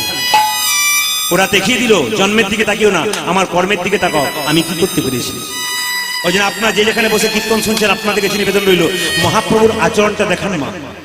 আপনি আচরি ধর্ম অপরে শেখাই, আপনি না আচরিলে অপরে শেখানো না যায়। আপনি বলুন, কেউ বললো না বললো, আপনি জয় নিতাই বলুন, আপনি বাড়িতে হরে কৃষ্ণ নাম করুন, আপনি করে যান, কে করবে না করবে দেখে লাভ নাই। তবে নিন্দুক যারা পেছনে লাগবে তারা এই নিন্দুকের দিকে তাকাবেন না। কেন? নিম পাতা যতই আপনি মিষ্টি রসে ভেজান, ও তেতো জীবনে কোনোদিন যাবে না। নিন্দুক লোক যারা হয়, বদমাইশ লোক যারা হয়, এদের যতই আপনি ভালো বোঝান, এরা নিম পাতার মতো। এরা যে বাচ্চাগুলো জন্ম দেবে, নিম ফল জন্ম দিয়ে যাবে, গোটা সমাজটাকে নষ্ট করে দেবে। আপনি আমের মতো হন, আপনার বাচ্চা আমের মতো মিষ্টি হবে, পবিত্র বাচ্চা হবে, সমাজটাকে সুন্দর করে দেবে। এই জন্য যে এখানে বসে আছেন, আপনাদের কাছে নিবেদন রইল, জন্মের দিকে তাকাবেন না, কর্মের দিকে তাকান। আপনার কর্মটা যেন ভালো হয় বাবা। আস্তে আস্তে যদি আপনার শব্দ না করেন, মুকুন্দ সরকারের ছেলের জন্ম হবে। এই জন্মের আগে আপনাদের সবাইকে বলে দিতে চাই, যে যেখানে বসে আছেন, ভগবানের পক্ষে যে আছে ভগবান তাকে বাঁচায়, আর ভগবানের পক্ষে যে নাই তাকে ভগবান বাঁচায় না। তার প্রমাণ দেখুন আপনারা যে যেখানে আছেন। একটু মহাভারতের কথা বলবো, জোরে বলুন হ্যাঁ না না। আচ্ছা, একটু মহাভারতের কথা বলি। আচ্ছা আচ্ছা, কাঁটার ওপর শুয়েছিল, তার নাম কি? জোরে বলুন। ভীষ্ম। কতদিন শুয়েছিল কেউ জানেন? আস্তে, কতদিন শুয়েছিল ভীষ্ম? ভীষ্ম শুয়েছিল কতদিন? আমার দিকে তাকাবেন, 58 দিন। মরেছিল কোন দিন জেনে নিন? মকর সংক্রান্তির দিন ভীষ্ম মরেছিল। ও মায়েরা, ভীষ্ম যখন সরসজ্জায় ছিল, তখন দুর্যোধন চিৎকার করে বলেছিল, দাদু তোমার লজ্জা করে না? বলে কেন? আমাদের ভাইগুলো এক এক করে মরে যাচ্ছে কুরুক্ষেত্রের যুদ্ধে, আর তুমি দিব্যি বসে বসে দেখছো, শুয়ে শুয়ে দেখছো, আমার খাচ্ছ, আমার পড়ছে, তোমার লজ্জা করে না? দেখবেন দাদা ভাইরা, দেখবেন মায়েরা, এই সংসারে কেউ যদি খাবার খোঁটা দেয়, তবে তার গায়ে দেখবেন বড় লেগে যায়। সঙ্গে সঙ্গে ভীষ্ম কেঁদে কেঁদে বলল, দুর্যোধন তুই আমাকে খাবার খোঁটা দিলি, তবে শুনে রাখ, আজকে তোর রাত্রিবেলায় তোর স্ত্রী ভানুমতিকে আমার কাছে ডেকে দে, আমাকে প্রণাম করে দেবে, আমি তাকে আশীর্বাদ করে দেবো, তার স্মৃতির সিঁদুর লম্বা হয়ে যাবে। যে যেখানে বসে আছে, দুর্যোধনের স্ত্রীর নাম ছিল ভানুমতি। জোরে বলুন, কি নাম বললাম? একবার জোরে বলুন, কি বললাম? ভানুমতি। দুর্যোধন দেখুন রাত্রিবেলায় ভানুমতিকে ডাকতে গেছে, ভানুমতি, ভানুমতি। কি হলো স্বামী? রাত্রিবেলাতে আমার দাদু শুয়ে আছে, রাত্রি 12টা বাজছে, এই সময় দাদুর কাছে যাও, তার পায়ে প্রণাম করে দাও, তোমাকে আশীর্বাদ করে দেবে, আমাদের কোনো ভাই মরবে না, তোমার কোনো চিন্তা নাই, যাও। ভানুমতি একটা কথা বলে ভুল করলো, কি? আজ যাব না, কালকে সকালবেলায় যাব। আপনাদের জীবনে কেউ কাল কাল করবেন না, ভালো কাজের জন্য কেউ কাল কাল করবেন না। শুভস্য শীঘ্রম, অশুভস্য কালহরম। ওই জন্য বলে রাখি, ধর্মের ক্ষেত্রে কেউ কাল কাল বলবেন না। অনেকে বলে না, এখন ধর্ম কর্ম করে কি লাভ আছে, বুড়ো হব তখন করব। বুড়ো হবার চান্স যদি আপনি না পান, তার আগে যদি হরিবল হয়ে যান। ওই জন্য বলছে, ভালো কাজ রাবণ কাল কাল করে করে স্বর্গের সিঁড়ি বাঁধতে পারে না। আপনার গ্যারান্টি আছে রাত্রিবেলায় বিছানাতে বালিশে মাথাটা দেবেন, সকালবেলায় জাগবেন? কোনো গ্যারান্টি নেই। যেই না ভানুমতি বলেছে কাল সকালে যাব, ভগবান সুযোগটা নিয়ে নিল। যদি ভানুমতি চলে যায়, স্মৃতি সিন্ধুর অক্ষয় হয়ে যাবে, পঞ্চপাণ্ডব মরে যাবে, ভক্তের ভগবান কেউ বলবে না। ভগবান রাত্রিবেলায় কার কাছে গেল দেখুন মা? দ্রৌপদীর কাছে গেল। রাত্রি 12টা বাজে, যখন দ্রৌপদীর কাছে গেছে, তখন চিৎকার করে বলছে, কৃষ্ণ কি বলছে দেখুন, দ্রৌপদী, দ্রৌপদী। মায়েরা, দ্রৌপদী ঘুমাচ্ছিল, ধরফর করে উঠে বলল, প্রভু প্রভু প্রভু প্রভু প্রভু প্রভু। কি অসময়ে ডাকলে কেন? ভগবান বলল, আমি যাকে ডাকি তার কোনো সময় নেই। সকালবেলায় ডাকতে পারি, দুপুরবেলায় ডাকতে পারি, রাত্রেবেলায় ডাকতে পারি। কাউকে মায়ের পেট থেকে ডেকে নিতে পারি, কারো কোল থেকে ডেকে নিতে পারি, কাউকে 20 বছরে ডাকতে পারি, কাউকে 50 বছরে ডাকতে পারি। ডাকার কোনো বয়স নেই। এসো দ্রৌপদী, যুক্তিগুলো দেখবেন, মহাভারতের তত্ত্বগুলো খুব সুন্দর সুন্দর আছে, যুক্তিগুলো দেখবেন। এসো দ্রৌপদী, কোথায় যাবো? দাদু ভীষ্ম ঘুমাচ্ছে, ওকে প্রণাম করে দাও, তোমাকে আশীর্বাদ করে দেবে, তোমার স্মৃতি সিন্ধু রক্ষা হবে, পঞ্চপাণ্ডব মরবে না, কুরুক্ষেত্রে যুদ্ধে জিতে যাবে। এসো আমার সঙ্গে এসো। ভগবানের চালাকিটা লক্ষ্য করুন, কিরকম চালাকি দেখুন। দ্রৌপদী আগে আগে যাচ্ছে, কৃষ্ণ পেছন পেছন যাচ্ছে, ভীষ্মের দরজাতে ঢুকতে যাচ্ছে। আর দ্রৌপদী যখন জুতো জোড়া নিয়ে পড়ে চলে যাচ্ছে, কৃষ্ণ পেছন থেকে বলল, দ্রৌপদী, গুরুজন ব্যক্তির কাছে কেউ যখন যায় তখন চটি জুতো পরে যেতে আছে, চটি জুতো পরে যেতে আছে। দ্রৌপদী বুঝতেই পারলো না ভগবানের চালাকি। চটিগুলোকে খুলে যখন ভেতরে দ্রৌপদী ঢুকতে যাচ্ছে, ভগবান মনে মনে ভাবছে, ভক্ত তো আমার চরণ ধরে বারবার কাঁদে, আমি তো ভক্তের চরণ ধুলো কোনোদিন পাই না, আজকে দ্রৌপদীর জুতো জোড়া ধরে একবার কেঁদে কেঁদে দেখবো ভক্তের চরণ ধুলিতে কি আনন্দ আছে। একবার এদিকে তাকাবেন। যখনই দ্রৌপদী ঢুকতে যাচ্ছে, অমনি দ্রৌপদীর জুতো জোড়া নিয়ে বুকে ধরে বারবার কৃষ্ণ কাঁদছে। দ্রৌপদী পেছন ফিরে বলল, এ কি প্রভু, এ তুমি কি করছো? আমার জুতো জোড়া ধরে কাঁদছো কেন? ওগো দ্রৌপদী, এই জগতে সব ভক্ত আমার চরণ ধরে বারবার কাঁদে, ওরা যে কি আনন্দ পায় আমি অনুভব করতে পারি না, ওরা চোখে চলে ভাসে। আমারও তো ভগবান হয়ে ইচ্ছা হয়, ভক্তি চরণ ধরে ধরে দেখে আমার কত আনন্দ হয়। আমি যাকেই চাই সে আমাকে দেয় না, পারি সবাই বলতে চাই নরকগামী হয়ে যাব, তোমাকে দেব না, সবাই পারি চাই। ওই যে তোমার জুতো জোড়া ধরে কাঁদবার চেষ্টা করেছে। দ্রৌপদী বলছে, প্রভু তুমি আগে বললে না কেন আমার চরণ দুটো নেবার জন্য? আমি তো আমার চরণ দুটো তোমাকে বাড়িয়ে দিতাম। কি তুমি না ভক্ত, তোমার ভয় নাই, তোমার নরকগামী হওয়ার ভয় নাই? দ্রৌপদী বলছে, তোমার যদি চরণ ধুলোতে আনন্দ পাওয়া যায় তাহলে আমার নরকগামী হলে আমার কি ক্ষতি আছে?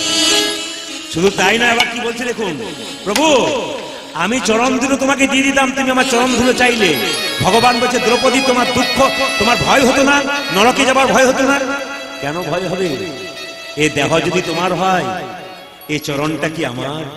এ দেহ যদি তোমার হয়, এই চরণটাও তো তোমার, তোমার জিনিস তোমাকে দেবো, তার জন্য আবার দুঃখে। আজকে আপনারা আস্তে আস্তে আমি এইটুকু জেনে নিলাম, আসলে একই সুন্দর বসে মহাভারতের কথা, বাস্তবের কথা, তত্ত্বের কথা আপনারা শুনতেছি। মায়েদেরকে সবাইকে বলে দিয়ে যাবে, দান করবেন। যখন আমাদের ছেলেগুলো, কমিটির ছেলেগুলো আপনাদের কাছে যাচ্ছিল, আপনার দান করছিলেন, খুব দানের কথাগুলো ভালো করে শুনেন। কেন বলতো, যখন আপনার দান দেন তখন তো মাথায় ঢোকে না, ওই জন্য দানের কথাগুলো শুনিয়ে দিই আপনাদেরকে। যখন আপনার দান করবেন, যে নেবে, আপনার বাড়িতে কেউ যাবে তো, যে নেবে হাত পাতবে, আপনি দেবেন, আপনার হাত নিচে থাকবে না উপরে থাকবে? জোরে বলুন। দু চারজন মনে মনে ভাবছে বুঝতে পারছেন না, বুঝতে পারছেন না? হ্যাঁ, উপরে থাকবে। যে দান দেয় তার হাতটা উপরে, আর যে নেয় তার হাতটা নিচে। এবার বলুন, দয়াকার দন্তন দান মানে কি? দেওয়া। আর দয়াকার মধ্যম দান মানে কি? পুণ্য। কিরকম দান করবেন? খুব যুক্তির কথা, এগুলো ব্যবহার করবেন জীবনে, সুন্দর হয়ে যাবে। শুধু কীর্তন শুনলে হবে না, কথাগুলোকে প্রয়োগ করতে হবে, জীবন আপনার সুন্দর হবে, আপনার চলার পথ ভালো হবে। আপনি ব্যবহার করুন, আপনার জীবন সুন্দর হবে। কিরকম বলে দিন, যেমন দেখবেন আস্তে আস্তে দান করবেন। কেমন, কোন জায়গায় করবেন? সৎ জায়গায় দান করবেন। অনেকে বলে না, আমাকে বলে, প্রদীপ বাবু আপনি তো বাইরে কীর্তন করছেন, সৎ পাত্র আছে, পাত্রী দেখবেন তো। জিজ্ঞেস করলাম, দাদা সৎ পাত্র মানে কি? তো উনি বলছেন, আমার সৎ পাত্র বলতে 40,000 টাকা বেতন পাই আর 20,000 টাকা এদিক ওদিক। ওটা 1 নম্বর না 2 নম্বর? সৎ পাত্র কি করে হলো? দেখবেন বিয়ের কার্ডে কি লেখেন? বিয়ের কার্ডে শুভ বিবাহ লেখেন, ভুল লেখেন। লেখাটা ঠিক, আগে থেকে মহাপুরুষরা করেছেন ঠিক, আমরা ভুল লিখি না, বানান ভুল করি না। শুভ বিবাহ, বিবাহ কি? শুভ না অশুভ? জোরে বলুন। যদি শুভই হয়, যে বিয়েতে 50টা পাখি কাটা হয়, 4টা ছাগল কাটা হয়, রক্ত দেখা হয়, ওটা শুভ কি করে? তুমি যেমন দুটো জীবন জুড়তে বসেছো, একটা জীবন নিয়ে নিবে কেন? তুমি দুটো জীবনকে জুড়তে যাচ্ছ ভালোবাসার বন্ধনে, আর সেই সময় একজনকে কষ্ট দিয়ে তার রক্তপাত করে তার মাংসটাকে খাওয়াবেন কেন? আপনার শুভ কি করে হলো? এই জায়গাগুলো ধরতে হবে, লাভ আছে, নইলে বেকার হয়ে গেল আপনার জীবন। এইদিকে দান যখন করবেন খুব মাথায় রাখবেন, দানের কথা বলতে গেলে অনেক দূরে দাঁড়ায়। আমাদের ঝাড়িখণ্ড, আমার বাড়ির পাশেই তো ঝাড়িখণ্ড, আমি যেখানে আছি না তার 2-4 কিলোমিটার পরেই ঝাড়িখণ্ড। লোকপুর থানা অনেকেই জানেন, অনেকে ওখানকার এলাকার মানুষও আছেন, মেয়েরাও আছেন, এখানে বিয়ে হয়েছে হইতে। লোকপুর থানা ওখান থেকে একটু দূরে গেলে ঝাড়িখণ্ড। তো আগে আমি ঝাড়িখণ্ডে প্রচুর কীর্তন করতাম। তো ওখানে নিয়ম হচ্ছে বৈষ্ণবরা একটা করে তিলক দেয়, যেমন আপনার তিলক দিয়েছে, একটা করে তিলক দেয় আর থালা নিয়ে যায়, পয়সা নিয়ে যায়। গরিব লোক যারা আছে, মাঝারি লোক যারা আছে, 10 টাকা 5 টাকা 50 টাকা দিচ্ছে। কিন্তু একজন কোটি টাকার লোক সামনে বসে আছে, উনি কিন্তু পকেটে হাত দিয়ে খালি এমনি এমনি করছে। তা আমি ভাবলাম এরকম করছে কেন, বের করছে না কেন? কেন বলুন তো? বাছাবাছি চলছে, ছোটটা দেবে না বড়টা দেবে, মানে 5 টাকার কয়েনটা দেবে না 10 টাকার কয়েনটা দেবে। আমি মনে মনে ভাবলাম ভগবান বলছে, ওরে তোর পকেটে কত আছে ওটাও জানি, তোর ব্যাংকে কত আছে ওটাও জানি, ছোট বড় বাছাবাছি করছিস, এমন পোকা লাগা বেগুন দিয়ে দেবো নার্সিং হোম আর ঘর করে করে বেড়াবে। তার মানে বুঝতে পেরেছেন, এমন বাচ্চা দেবো নার্সিং হোম আর ঘর করে করে বেড়াবে। তখন তো ছোট বড় মেজো সব বেরিয়ে যাবে। কথাগুলো দামি দামি শুনবেন। এইদিকে বাবা, দান করবেন সৎ পাত্রে। কেমন?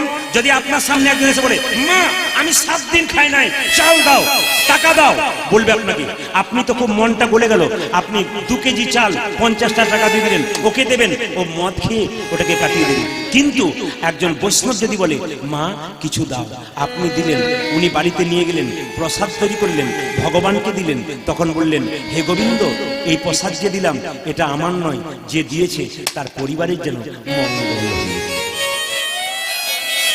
এই জন্য জায়গা বাঁচতে হবে, কোন জায়গায় দেবেন। হরে কৃষ্ণ, কোন জায়গায় দেবেন? আমরা তো কলকাতায় প্রচুর গান করি, টোল ট্যাক্সের মাথাতে আপনারা যারা যান দাদা ভাইরা যাবে, টোল ট্যাক্সে মাঝে মাঝে সিগন্যাল দিয়ে দেয়, প্রচুর গাড়ি দাঁড়িয়ে যায়। তো একজন মেয়েকে দেখলাম, অবাক হয়ে গেলাম, চমকে গেলাম। একজন মেয়েকে দেখলাম, আপনার স্বামীকে কেমন করেন? অনেকে তো ভালোবাসেন, অনেকে তো আবার নিতাই গৌর হরিগৌর করেন। ও কি করছে? ওর স্বামী পা দুটো নাই, এই যে দেখান পা দুটো নাই, ওর স্বামীকে কাঁধে চাপিয়েছে মেয়েটা, পা দুটোকে সাদা কাপড় দিয়ে ঢাকা দিয়ে দিয়েছে। আমাদের সামনে এসে বলছে, বাবা স্বামী কুষ্ঠব্যাধি, ব্যাধি, পা গুলো একবারে নষ্ট হয়ে গেছে, 10 টাকা দাও। আমি এদেরকে বললাম, ভাই এ 20-25 টাকা করে দিয়ে দিই। কেন বলতো? না এরা খুব ভালো। একজন মেয়ে তার স্বামীকে কাঁধে করে নিয়ে কি সুন্দর বলছে 10 টাকা দিয়ে, আরে দেওয়া উচিত, এদেরকে দেওয়া উচিত। অনেক দিলাম, সবাই দিল, এক আঁচল পয়সা হয়ে গেল। যখনই জাম ছেড়ে গেল তখন দেখলাম যে কাঁধে চেপে, এদিকে তাকাবেন, এদিকে তাকাবেন, মজা আছে, যে কাঁধে চেপেছিল সে দেখছি দিব্যি দাঁড়িয়ে গেল জাম ছাড়া পড়িটা। আমি মনে মনে ভাবলাম, আচ্ছা জায়গায় দান মেরেছে। কীর্তনে কত মজা আছে বলছেন তো।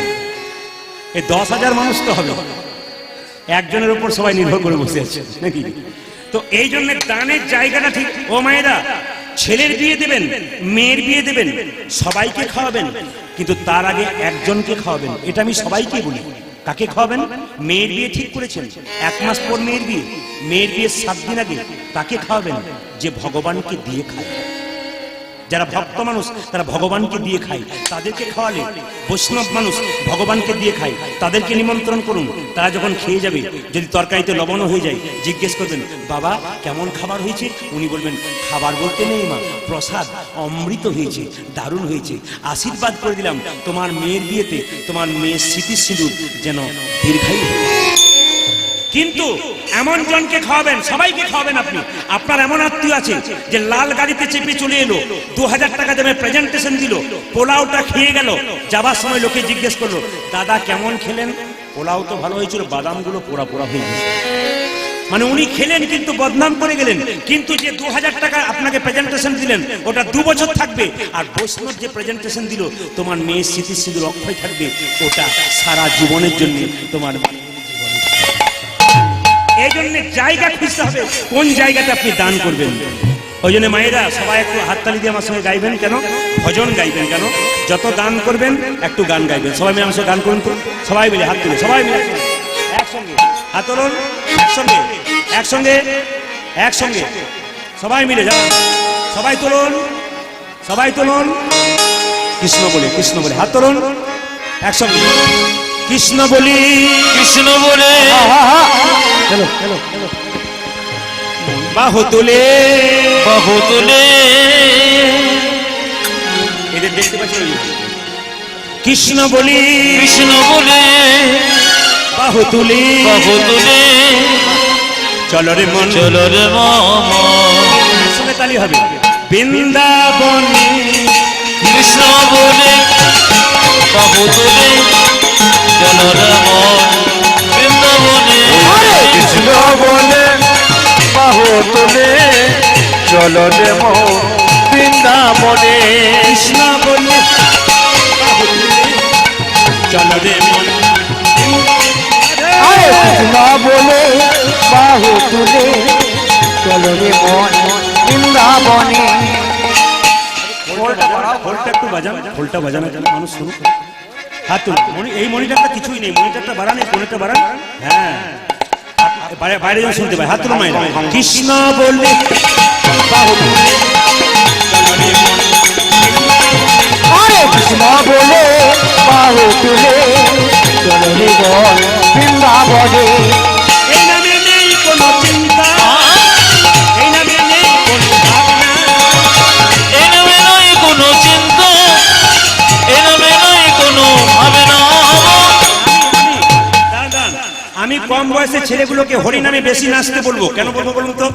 যখন মা দুর্গা আমাদের বাড়িতে আছে, ঢাক ঢোল বাজিয়ে আনেন। যখন মা যায় দশমীর দিনে, তখন কি করেন? চোখের জল, জোরে বলুন, ফেলেন না, জোরে বলুন। আমাদের হিন্দুদের ছেলেরা এমন ডিজে বাজায়, মা কৈলাস পর্বতে বাবাকে বলে এবছর গেলাম, পরের বছর যাবার আর চান্স নাই। বলে কেন? যা ডিজে বাজাচ্ছে আমার বুকের দোষ হয়ে যাবে। তা আপনারা ডিজে বাজা বন্ধ করুন, হরিনামে নাচুন, আনন্দ আছে। সবাই মিলে যে যেখানে আছেন সমস্ত ছেলে মেয়ে মিলে হাত তালে মায়েরা কৃষ্ণ বললে ওই আবার কৃষ্ণ বলে বাহু তুলে চলো রে মন বৃন্দাবনে কৃষ্ণ বললে আরে কৃষ্ণ বলে বাহু তুলে চলো রে মন বৃন্দাবনে। এই নামে নেই কোনো চিন্তা, এই নামে নেই কোনো ভাবনা, এ নামে নয় কোনো চিন্তা, এ নামে নয় কোনো ভাবনা। এই নামে নেই কোনো চিন্তা, এই নামে নেই কোনো ভাবনা। এই নামে নেই কোনো চিন্তা, এই নামে নেই কোনো ভাবনা।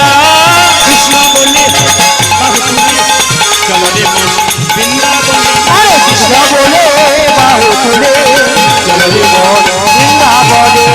আজকে আজকে ডান দিকের প্যান্ডেল খুলতে হয়েছে, ডান দিকেও নাচছে, বাঁ দিকে নাচছে, কিন্তু আমার চোখ কিন্তু খুব খারাপ বলবেন, ভালো বলবেন। এইদিকে তাকাবেন, এইদিকে তাকান, দু চারজন আমার দিকে কি করছে দেখুন, দু চারজন কৃষ্ণ বলি কি দুঃখ করে বসে আছি, মানে মাঝখানে ঢুকে গেছি আর বেরোবার চান্স পাচ্ছি না। না, না, আপনারা সুন্দর ভক্ত, হাত তুলুন সবাই মিলে। এই নামে নেই কোনো ক্রান্তি, এই নামে আছে শুধু শান্তি। এ নামে নয় কোনো ক্রান্তি, এ নামে আছে শুধু শান্তি। এই নামে নেই কোনো ক্রান্তি, এই নামে আছে শুধু শান্তি। আরে এ নামে নেই কোনো ক্রান্তি, এ নামে আছে শুধু শান্তি। কৃষ্ণ বলে আজ কৃষ্ণ বলে বাহু তুলে চলো রে মন বৃন্দাবনে। কৃষ্ণ বলে বাহু তুলে চলো রে মন বৃন্দাবনে কৃষ্ণ বলে বাহু তুলে চলো রে মন বৃন্দাবনে। খুশি, আমি খুব খুশি। এই জন্য খুশি, আমি এই জন্য খুশি, এখানে দাদা ভাইরা দাঁড়িয়ে দাঁড়িয়ে নাচছেন। দেখবেন আপনারা একটু একটু সম্পর্ক করবেন, জায়গাটা কথা বলে দিই, একটু লক্ষ্য করবেন। এই যে ইউটিউব করছে, এটা হচ্ছে মা মনসা চ্যানেল, এই চ্যানেলটা হচ্ছে মা মনসা চ্যানেল, এটা আমার চ্যানেল। আর অনেক চ্যানেল আছে, আপনার ইউটিউব যখন সার্চ করবেন প্রদীপ পাল মা মনসা চ্যানেল সার্চ করবেন, সব গানগুলো পরপর পেয়ে যাবেন মা মনসা চ্যানেল। তবে একটা কথা বলি, আপনারা নাচছেন, হাততালি দিচ্ছেন, আমি খুব খুশি হয়ে গেলাম।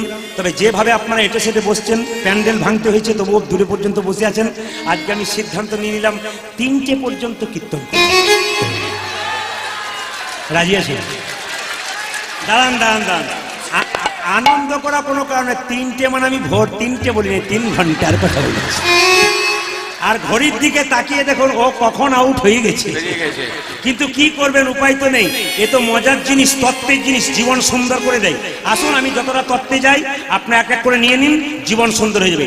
মুকুন্দ সরকার স্ত্রীর গর্ভে এলো সন্তান, আপনাদেরকে বলে যায় মেয়েদের পেটে বাচ্চা এলে, আজকে রবীন্দ্রনাথের জন্ম, এই যে আজকে রবীন্দ্রনাথের জন্ম হচ্ছে না কেন? আজকে কেন বিবেকানন্দের মতো ছেলে জন্ম নিচ্ছে না? আজকে কেন নজরুলের মতো ছেলে জন্ম নিচ্ছে না? আজ কেন বিদ্যাসাগরের মতো ছেলে জন্ম নিচ্ছে না? আজকে অনুকূল ঠাকুর একটা সুন্দর কথা বলেছেন, লক্ষ্য করুন, এরোপ্লেন আকাশে ওড়ে, সব জায়গায় নামে, যেখানে প্ল্যাটফর্ম থাকে সেখানে নামে। মহাপুরুষের আত্মা সব জায়গায় ঘুরে বেড়াচ্ছে, নামতে পারছে না কেন? মায়েদের প্ল্যাটফর্ম ভালো নেই। না, এগুলো শুনতে হবে আপনাদের। এই প্ল্যাটফর্মটা ভালো করবেন কি করে? মেয়েদের পেটে যখন বাচ্চা থেকে অনুকূল ঠাকুর বললেন প্রত্যেকদিন স্নান করে শ্রীমদ্ ভাগবত গীতার 2-4 লাইন করে পড়বেন। যদি পড়তে না পারেন মাথায় ঠেকাবেন, কৃষ্ণ ভক্ত সন্তানের মা হবেন আপনি তুলসী মন্দিরে 1 ঘটি করে জল দেবেন, কৃষ্ণ ভক্ত সন্তানের মা হবেন। আপনার পেটে বাচ্চা থাকবে, মন্দিরে ভক্তি ভরে প্রণাম করে বলবেন, হে কৃষ্ণ আমাকে ভক্ত সন্তান দাও। ভক্তি ভরে বলবেন, আপনার সন্তান তো কৃষ্ণ ভক্ত হবে। আমি আগেই বলেছি, ভক্ত যদি কাই মনে কোনো বাঞ্ছা করে, ভগবানের সাধ্য নাই করে তার বাঞ্ছা নাই করে। আপনাদের বলে যাই, এই যে আমার হাতে গীতাটা রয়েছে, এই গীতাটার দিকে সবাই তাকান। আমি গীতার কথা আসলে অনেক বলেছি, একটা নতুন কথা বলে যাবো, মন দিয়ে শুনবেন। একবারে সবাই শুনে নেবেন, নতুন করে মন দিয়ে শুনবেন। এই গীতাটা আপনারা সঙ্গে রাখবেন, বিপদকালে কাজে লাগবে। গাড়ি অ্যাক্সিডেন্টের কথা আপনারা শুনেছেন, সবকিছুই শুনেছেন। আজ একটা নতুন কথা শোনাই, এই গীতার পরিবর্তন কেন? 10 দিন আগে ফোন করে আমাদের তত্ত্ব দেয়। কি তত্ত্ব দেয়? মানুষ শিখে যায় তত্ত্ব দেয়। একজন ভদ্রলোক ফোন করে বলছে, প্রদীপ বাবু, বলে কি, আপনি 3 বছর আগে আলিপুর দুয়ারে গান করতে গিয়েছিলেন না? বললাম হ্যাঁ। ঠিক, কি হয়েছে দাদা? সেদিন একটা গীতা আমাকে দিয়েছিলেন, আপনার মনে আছে? আমি কত মানুষ আছে, কতজনকে দিচ্ছি, আমি কি করে বুঝবো? না, আমারটা একটু অবাক ব্যাপার, আপনার মনে থাকার কথা। বলে কিরকম?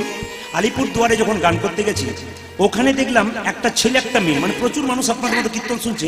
সামনের বেঞ্চে যেমন দাদা ভাইরা দিদিরা বসে আছেন, ওই সামনের বেঞ্চে একটা নতুন মেয়ে, নতুন ছেলে, কলেজে পড়াশোনা করতে করতে বিয়ে করেছে।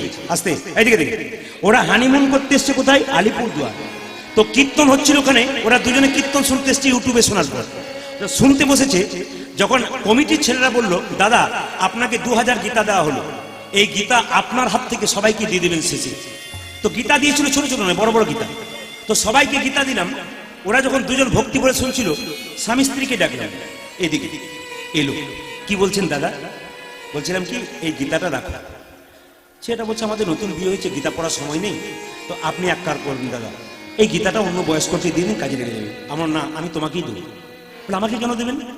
আরে বাবা, এই গীতাটা নিয়ে গেলে তোমার জীবনে যেদিন দুঃসময় আসবে, খুব ভালো করে লক্ষ্য করো, তোমার জীবনে যখন, আমি সেটাকে বলেছিলাম, তোমার জীবনে দুঃসময় যখন আসবে, আস্তে আস্তে তোমার জীবনে খারাপ সময় যখন আসবে, তখন এই গীতাটা তুমি পড়বে, দেখবে এই গীতাটা তোমার কাজে লেগে যাবে। ও কিন্তু খুব ভালোবাসার উপরে নেয়নি, ও তখন গীতাটাকে ভক্তি করে নেয়নি, কেউ কাউরে নিল, নিয়ে গিয়ে কি করেছিল দেখুন, যে গল্পটা বললো, বলছে আমি নিয়ে গিয়েছিলাম, নিয়ে গিয়ে আমরা স্বামী স্ত্রী যখন আনন্দে মেতে আছি, বহু জায়গায় যাচ্ছি, নতুন বিবাহ হয়েছে, আমরা কি করলাম, আমি কি করলাম, আমার বাড়ির যে কার্নিশটা আছে না, ওই কার্নিশের উপর রেখে দিলাম। দিনের পর দিন চলতে চলতে একদিন স্ত্রীর সঙ্গে তার বনিবনা হলো না। 3 বছর পরে তাদের দুজনের ডিভোর্স হয়ে গেল। মেয়েটি আবার নতুন ছেলেকে বিয়ে করলো, কিন্তু ছেলেটি বিয়ে করে না। সেই ছেলেটি চিন্তা করলো, আমার জীবনটা বিষময় হয়ে গেল ওর জন্যে, আর আমি জীবন রাখবো না। যেখানে ছাদের কার্নিশে গীতাটা দেখেছিল, বাড়ির কার্নিশে একটা ফ্যান ছিল, ওই ফ্যানে গলায় দড়ি নেবার জন্য দড়িটা বেঁধে ফাঁস দিতে যাবে চেয়ারের উপরে চেপে, তখন দেখতে পেলো সেই গীতাটা পড়ে আছে। বলছে, আমি তখন আমার টনক নড়ে গেল। কি জানেন, আপনি বলেছিলেন যখন জীবনে বিপদের দিন আসবে তখন সেই গীতাটাকে ব্যবহার করবে। আমি সেদিন তাকে বলেছিলাম, গীতার 2য় অধ্যায়টা পড়ো। যখন পড়বে গীতার 2য় অধ্যায়, বাবা লেখা আছে কি জানেন, সাংখ্যযোগে লেখা আছে। গীতা যারা পড়েছেন তারা দেখবেন, গীতার 2য় অধ্যায় সাংখ্যযোগে লেখা আছে, জন্ম যার আছে, জন্মের পরে আবার মৃত্যু হবে, আর মৃত্যুর পরে আবার ফের জন্ম হবে। এ লেখা আছে, যার মৃত্যু তার জন্ম অবশ্যই, আর যার জন্ম তার মৃত্যু অবশ্যই।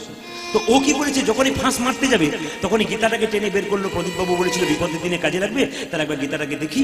ওই গলাতে ফাঁসটা লাগিয়ে বলছে, গলাতে ফাঁসটা লাগিয়ে 2য় অধ্যায়টা বের করেছি, আর লেখা আছে, জন্ম নিলে মৃত্যু হবে, আর যে মৃত্যু নেবে, মৃত্যু হবে তার আবার ফের জন্ম হবে।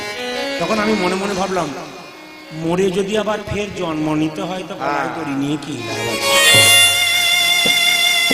দাদা, উনি বললেন, দাদা সেই দিন থেকে গীতাটাকে মাথায় করে নিয়ে ইস্কন মন্দিরে গিয়েছিলাম। আমি ইস্কনদের বড় বড় বাবাজিদের কাছে মন্ত্র নিলাম, আমার দিকে একটু ভিডিও কল করে দেখুন, ভিডিও কল করে দেখলাম যে ছেলেটা তখন প্যান্ট শার্ট পরে আনন্দ করছিল, আজকে দেখলাম তিলক নিয়েছে, মালা নিয়েছে।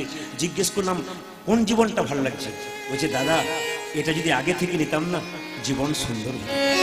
আপনি যদি কৃষ্ণ ভক্ত হন, আপনার স্ত্রী যদি কৃষ্ণ ভক্ত হয়, বাচ্চা কৃষ্ণ ভক্ত না হলে আপনার মৃত্যুর পর আপনি আনন্দে মরতে পাবেন আমি কৃষ্ণ ভক্তের মা হতে পেরেছি। বাবা একটা কথা বলি, ছেলে মেয়েকে টাকা রোজগার করা মেশিন তৈরি করবেন না। নিজের ছেলে মেয়েকে কেউ টাকা রোজগার করা মেশিন তৈরি করবেন না। দরকার আছে টাকার, কিন্তু বিবেকবান করুন।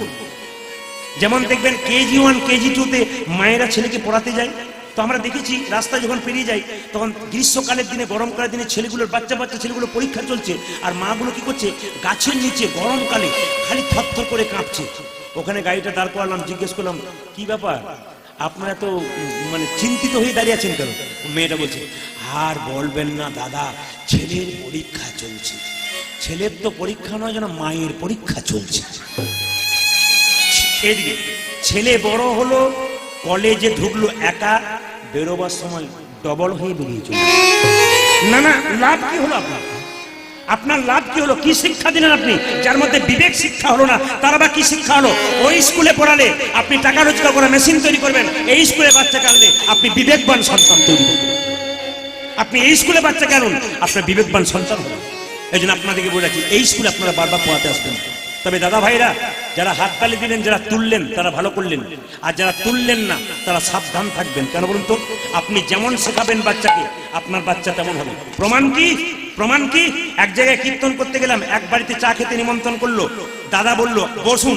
যখন বসলাম, ওর ক্লাস 9-এ পড়া ছেলেটা, উনি পাটাকে লম্বা করে বসে আছেন, ওর ক্লাস 9-এ পড়া ছেলেটা দৌড়াতে গিয়ে পায়ে ধাক্কা দিয়ে, বাবার পায়ে ধাক্কা দিয়ে চলে গেল। বাবা দেখে বলছে এদিকে আয়, দেখতে পাচ্ছেন না কীর্তনিয়া বসে আছে, আমার পায়ে পা ঠেকিয়ে চলে গেলে প্রণাম করলি না? ছেলে বলল বাবা করবো না। বলে কেন? পরশু তারিখে দাদুর পায়ে তোমার পাটা ঠিকলো, তখন প্রণাম করলি না, আমি করবো। আপনি আজকে তালি দেবেন না, আপনি আজকে আনন্দ করবেন না, আজকে হরিবোল বলবেন না, আপনি তো ঠকবার জন্য তৈরি হয়েছেন, আপনার ছেলেও তো আপনাকে ঠকাবে। আপনি কি ভাবছেন? তৈরি হন। বাবা মানে কি? বাহ বাহ, ভালো, বাহ বাহ। সুন্দর বাবা তৈরি হতে গেলে তার সুন্দর কর্ম চাই। মাটি ভালো হলে, বীজ পুঁতলে ফসল ভালো হয়। মাটি যদি ভালো হয় তবে তার ফসলটাও ভালো হয়। আজকে মুকুন্দ সরকারের স্ত্রী, তার গর্ভে জন্ম নিল সন্তান। কোন দিন জন্ম নিচ্ছে? সরস্বতী পুজোর দিন। সবাই মিলে মাথায় কাপড় নিয়ে উলুক হয়ে দেবেন। আজকে জন্ম নিচ্ছে কিভাবে? আহা হেন কালে, সবাই মিলে মাথায় কাপড়টা নিন, করজোরে বসুন। ভক্ত সন্তানের জন্ম নিচ্ছে, প্রেম সে সবাই মিলে। আহা হেন কালে, হেন কালে জন্মিল শিরভুনন্দন, হেন কালে জন্মিল শিরভুনন্দন, হেন কালে জন্মিল শিরভুনন্দন। নীল রে নীল রে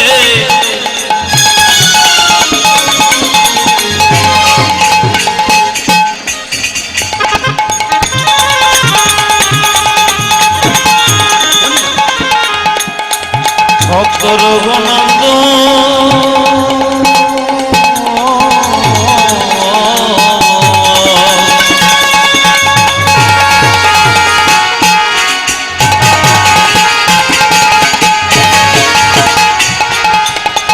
হেন কালে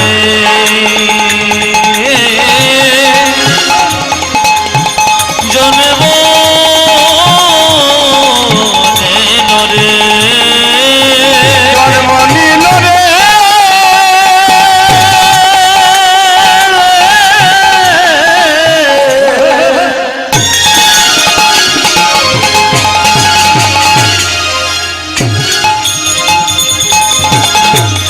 ভক্ত রঘুনন্দ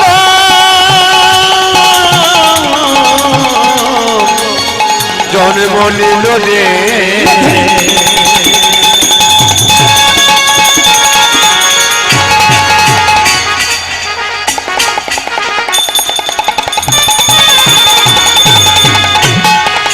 আরে সাধু কালে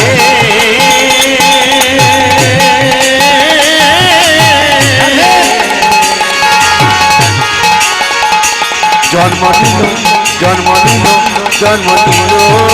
হেন কালে জন্ম নিল শিরভুনন্দন। মুকুন্দ দাসেরই তাহার নাম দিল মন। ও যে মুকুন্দ দাস সেবিতা আনন্দিত মন ওই যে মুকুন্দ দাসের রীতা, আনন্দিত মন। আজ মুকুন্দ দাসের নাভাই আনন্দিত মন। করজোরে বসতে বললাম কেন? সরস্বতী পুজোর দিনে বাচ্চারা জন্ম নিল। কি বললো? আনন্দ ধরে না, আনন্দ হরিনাম আনন্দ ধরে ওই না, ধরে আনন্দ ধরে না মুকুন্দ দাসের মনে আনন্দ ধরে না, ওই মুকুন্দ দাসের মনে আনন্দ ধরি না মুকুন্দ দাসের মনে পুত্র বদন আমার মুকুন্দ দাসের আজ মনে। পুত্র বদনে আজ গেলে মুকুন্দ দাসের আজ মনে। পুত্র বদনে আজ গেলে মুকুন্দ দাসের আজ মনে। পুত্র বদনে আজ গেলে মুকুন্দ দাসের ও মনে। যে আনন্দ ধরি না মুকুন্দ দাসের আজি আনন্দিত ও মন। রাজা মুকুন্দ দাসের আনন্দিত মন। যখন জন্ম নেয় মুখে কি দিন? মধু। কিন্তু ওরা মধু কেনার পয়সা নাই। কি করলো? দুই কানে শোনাই দিল মধু, আজ দুই গানে শোনাইল মধুর হরিনাম। দুই কানে শোনাই দিল মধুর হরিনাম, ও যে দুই কানে শোনাইল মধুর হরিনাম। মধুর হরিনাম শোনো, মধুর হরিনামে শোনালো। মধুর হরিনামে শোনালো। তারে কথা শোনার আগে হরি নামে শোনালো সর্বত শোনাবে। নামময় দেওয়া হবে। সর্বত শোনাবে। নামময় দেওয়া হবে। সর্বত শোনাবে। নামময় দেওয়া হবে। সর্বত শোনাবে। নামময় দেওয়া হবে। মধুর হরি নামে শোনালো দুই গানে শোনাইল মধুর হরিনাম। ও যে দুই কানে শোনাইল মধুর হরিনাম। কি পুজোর দিনে বাচ্চা জন্ম নিলে জোরে বলুন? বাহ বাহ, খুশি। সরস্বতী পুজোর দিনে। আচ্ছা, মা সরস্বতী চরণে কেঁদে কেঁদে বলছে, মা আশীর্বাদে করো, মা আশীর্বাদী করো মা। আশীর্বাদে করো। ওই মায় আশীর্বাদে করো মা। চাকরি পায়, চাকরি পায়, চাকরি পায়, যেন ভাগবত পড়তে পারে, যেন ভাগবত করতে পারে আশীর্বাদ করো মা ভাগবত পড়তে পারে, আশীর্বাদে করো, যেন ভাগবত পড়তে পারে আশীর্বাদী করো মা। সংকীর্তন গাইতে পারে, আশীর্বাদে ও করো, যেন সংকীর্তন গাইতে পারে আশীর্বাদে করো মা। সংকীর্তন গাইতে পারে, আশীর্বাদে করো, মা গাইতে পারে হরি হরি হরি। যেন সংকীর্তন গাইতে আজ পারে। হরি হরি হরি যেন হরি। ভাগবত পড়তে আজ পারে। হরি হরি হরি যেন হরি। সংকীর্তন গাইতে আজ পারে। হরি হরি হরি যেন হরি। ভাগবত পড়তে ও পারে। যে আশীর্বাদ করো মা দুই গানে শোনাইল মধুর হরিনাম। ও যা দুই কানে শোনাইল মধুর হরিনাম। একটা কথা বলে দিয়ে যায়, খুব দামি কথা, খুব বাস্তব কথা। অনেক মেয়েরা বলে না, বয়স হয়ে গেলে মায়েরা বলে না, আমাদেরকে ছেলে খেতে দেয় না। কি করে খেতে দেবে? এইদিকে এইদিকে, কি করে ছেলে খেতে দেবে? তার আগে তো বাচ্চা সিগন্যাল দেয়, দেবো না। কিরকম? এইদিকে তাকান। আপনার বাচ্চাকে কোলে নিয়ে নাচান না? অতীব বাস্তব কথা। এইদিকে তাকাবেন, হয় কি না কয় বলবেন। বাচ্চাকে নাচান, মাথাটা কোন দিকে থাকে? হরে কৃষ্ণ, এইদিকে। আর পাটা কোন দিকে থাকে? এইদিকে। কি বলেন? আগেই বাচ্চা সিগন্যাল দেয়, খেতে দেবো না। কখন বলুন তো? ছেলেকে বলেন, খোকা তুই বড় হবি। বাচ্চা তখন দেবে পাটা নড়িয়ে বলে, হব মা। দেখবেন না? দেখবেন, বাচ্চা দেখবেন, লক্ষ্য করবেন, একবার পাক্কা। বাবা তুই পড়াশোনা করবি, করবো মা। বাবা তুই চাকরি পাবি, পাবো মা। তারপর পর বিয়ে দেবো, করবো মা। বলে ঠিক আছে, তারপর তুই হবি বড়, আমি হব বুড়ো, আমি বসে বসে তোর কাছে খাবো, পা নড়ি বলে সেটি হবে না। আগে থেকে সিগন্যাল দেয়। না না, আপনার বাচ্চা কৃষ্ণ ভক্ত হবে, আপনারও হবে। কি করবেন? বাচ্চা যখন কোলে থাকবে না, এই কাজটা করবেন, আপনার কাজ লাগবে। কি কাজ? আপনারা যে করেন না, ওর মধ্যে কৃষ্ণ ভক্তি আছে। এই তত্ত্বে একটা কৃষ্ণ ভক্তির কথা বলবো আপনাদের বাস্তবের সঙ্গে। বাচ্চাকে ঘুম পাড়ান, তখন কি বলেন? কি বলেন? ছেলে ঘুমলো, ছেলে ঘুমালো। যাদের কোলে ছোট ছোট বাচ্চা আছে তারা লক্ষ্য করুন, তাদের কৃষ্ণ ভজন হবে, বাচ্চারা হবে। কিভাবে হবে? বাস্তব তত্ত্বের দ্বারা। ছেলে ঘুমলো, ছেলে ঘুমালো। পাড়া জোরলো, পারা জোরালো। বর্গি এলো দেশি। বর্গি এলো দেশে। আপনার কান্না আর গাইতে গাইতে কি বলেন? ছেলে ঘুমলো, ঘুম নাই। আপনারা করেন না, আমাদেরকে করে বলে বলে। ছেলে ঘুমলো, পাড়া জোরলো, বর্গি এলো দেশি। বুলবুলিতে ধান খেয়েছে, খাজনা দেবো। আজ ছেলে ঘুমালো। পারা জোরালো। বর্গি এলো দেশে। বলে বলিকে ধান খেয়েছে, খাজনা দেবো কিসে? ঘুমালো, পাড়া জুড়লো, বর্গি এলো দেশি। বুলবুলিতে ধান খেয়েছে, খাজনা দেবো কিসে? কিসে? আরে ছেলে ঘুমালো তারা জোরালো মুরগি এলো দেশে বুলবুলিতে ঝাড় দিয়েছে আজ না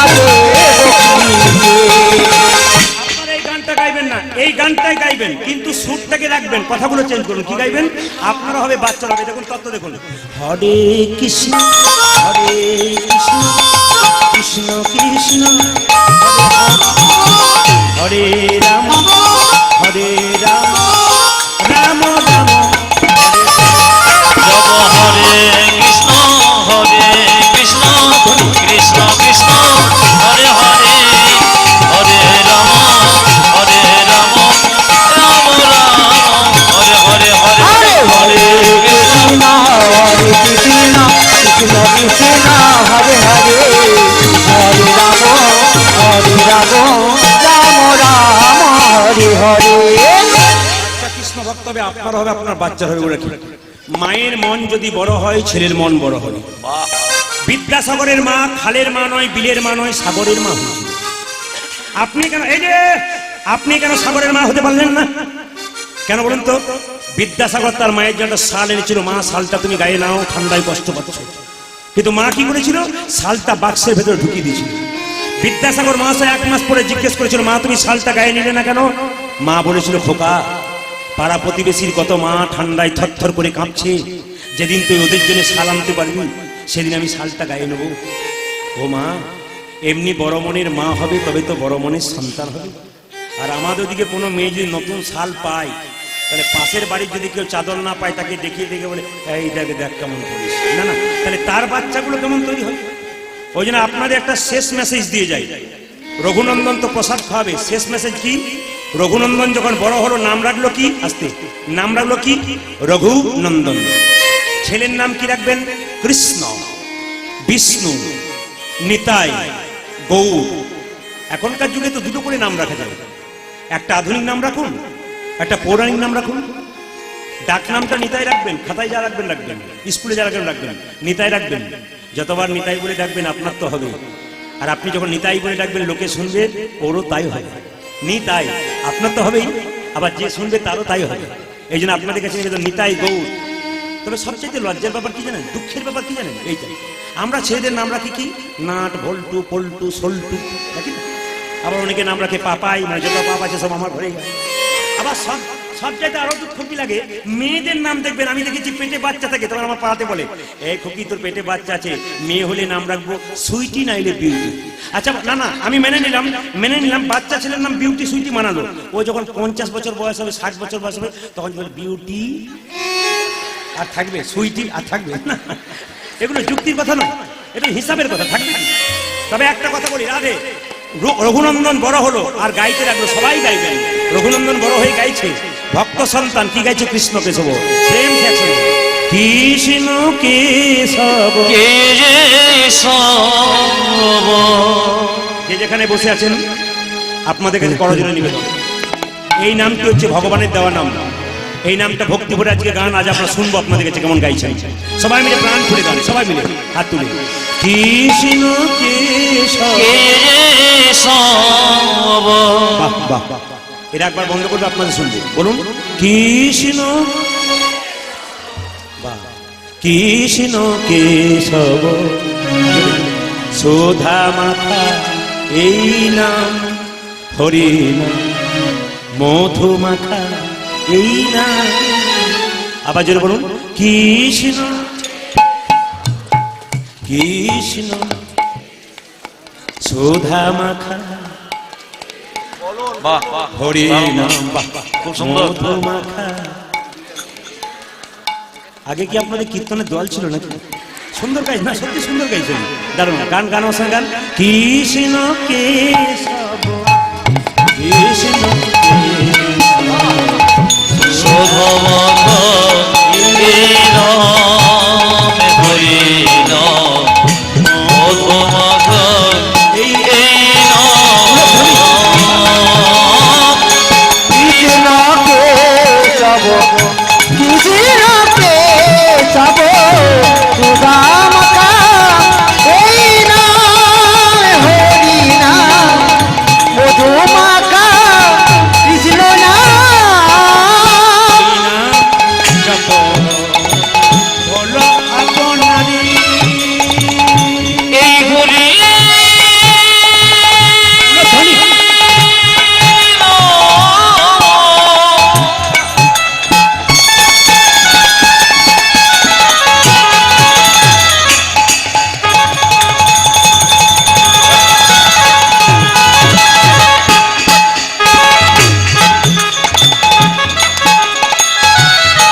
হবে গো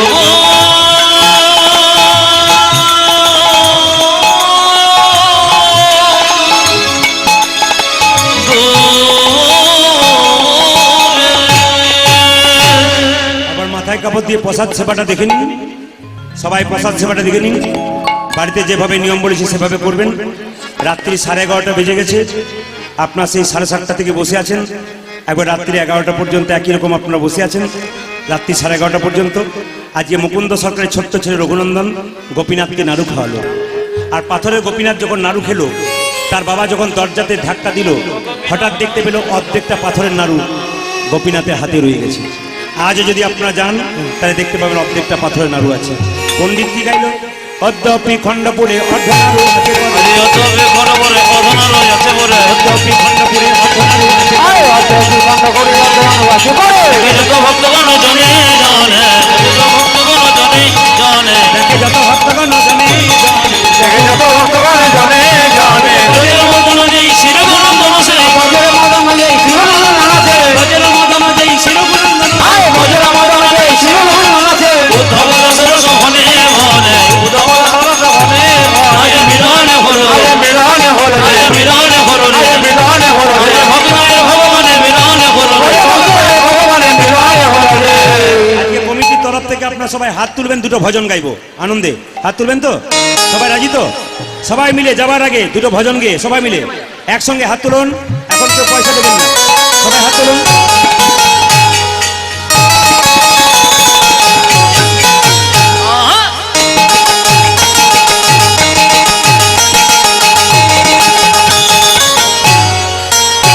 একসঙ্গে।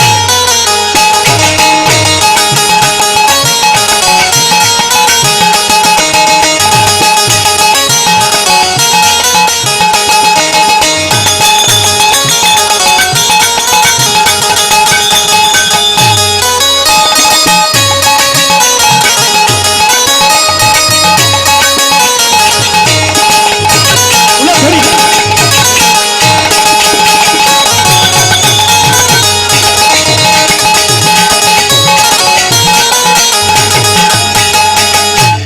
আপনারা সবাই হাততালি দেবেন। আজকে যারা হাততালি দিয়ে যাবেন তারা সারা জীবন সুখে থাকবেন, আর যারা দুঃখ করে যাবেন তারা দুঃখে থাকবে। দেখি কে কত আনন্দ করতে পারে। হাত তুলুন একসঙ্গে, সবাই মিলে হাত তুলে।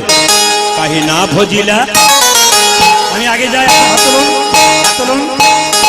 কমিটির ভাইরা আছে, সঞ্জয় দা আছে, আনন্দে এই মেয়েগুলো আছে, বাচ্চা মেয়েগুলো, এদের আনন্দ দিন, আপনার আনন্দ নিন। আজকে এই গোপীনাথের কাছে যাবেন। জয় গোপীনাথ কি জয় জয়, গোপীনাথ জিউ কি জয় রাধা রানী কি জয় শ্যাম সুন্দর কি কমিটির ভক্তবৃন্দ কি কমিটির ভক্তবৃন্দ কি হাত তুলে একসঙ্গে তালি দেবেন একসঙ্গে। কাহি না ভজিলা, কাহি না ভজিলা ভজিলা হরি গান মানব জন পাই কাহে না ভজিলা হরি নাম মানব জন পাইয়া, এই জীবনে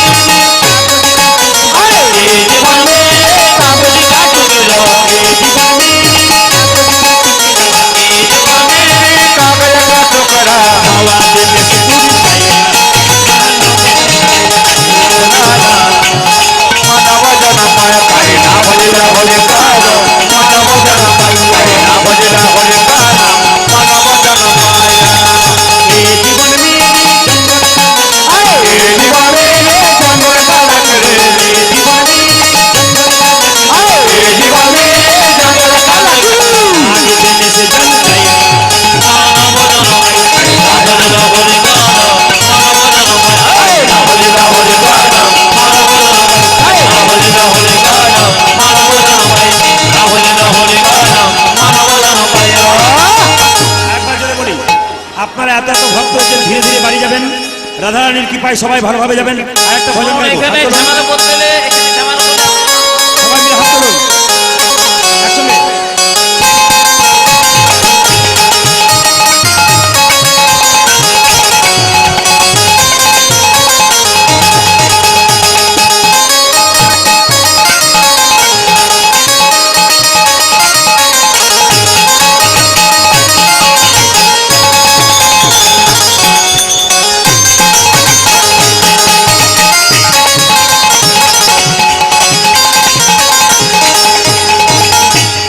সকলে স্টেজ কিন্তু উঠবেন না, স্টেজে উঠবেন না, স্টেজ এখন উঠবেন না, দিকে কালকে স্টেজে প্রোগ্রাম উঠবেন আছে, না। পরশু প্রোগ্রাম আছে, যন্ত্র আছে, স্টেজে উঠবেন না, বন্ধ হয়ে যাবে। আস্তে এইদিকে দেখো, এইদিকে দেখো আগে। স্টেজে কেউ উঠবেন না। আমাদের গানটা গাইবে। কমিটির ছেলেদের সঙ্গে আপনারা একবার নাচুন, আনন্দ করে হাত তুলে নাচুন, খুব সুন্দরভাবে নাচুন, একসঙ্গে নাচুন। এখন কেউ মোবাইলে সেলফি নয়, কিছু নয়, শেষে হাত তুলুন, সবাই হাত স্টেজে তুলুন, উঠবেন না, স্টেজে উঠলে স্টেজে উঠবেন গান না, বন্ধ করে দেবো। সবাই মিলে একসঙ্গে হাত তুলুন, একসঙ্গে একসঙ্গে দাঁড়ান। মহামিলন দেখতে পাচ্ছি, বাচ্চাদের বড়দের মহামিলন, বাজান।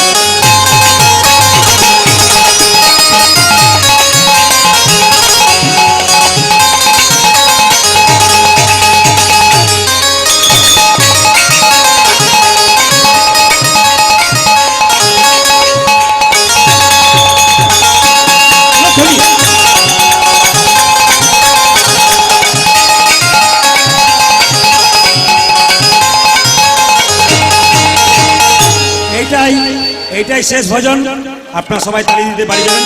এইটাই শেষ ভজন। ও मैंने रटना रटना हो,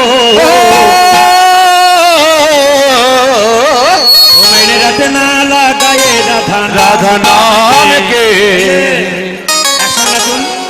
ও मैंने रटना लगाए राधा नाम, मैंने रटना लगाए राधा ओ मैंने रटना लगाई राधा नाम की, मैंने रटना लगाई राधा नाम की।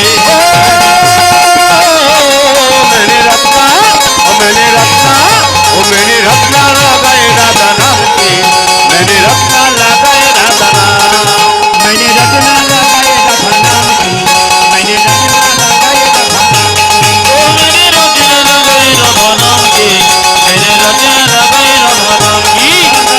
হ্যালো আপনারা এই স্টেজে স্টেজে এত নাচবেন না, আমরা পাটা তো মইটা নষ্ট খুঁজে হয়ে পাচ্ছি যেতে না। পারে। একটু না না, ওদের আনন্দে নাচছে, কিন্তু একটা কথা বলি, আপনারা প্রতি বছর এরকম আসবেন, এরকম ভিড় করবেন, প্যান্ডেল খোলা করে দিবেন, তবে এদের আনন্দ হবে। আর আচ্ছা, আর এক কাজ করুন, এই সঞ্জয় বাবুকে একবার আশীর্বাদ করে দিয়েছেন, আমিও মাথায় হাত থেকে দিলাম, উলুধ্বনি দিন, এনার আদর্শে ভালোবাসা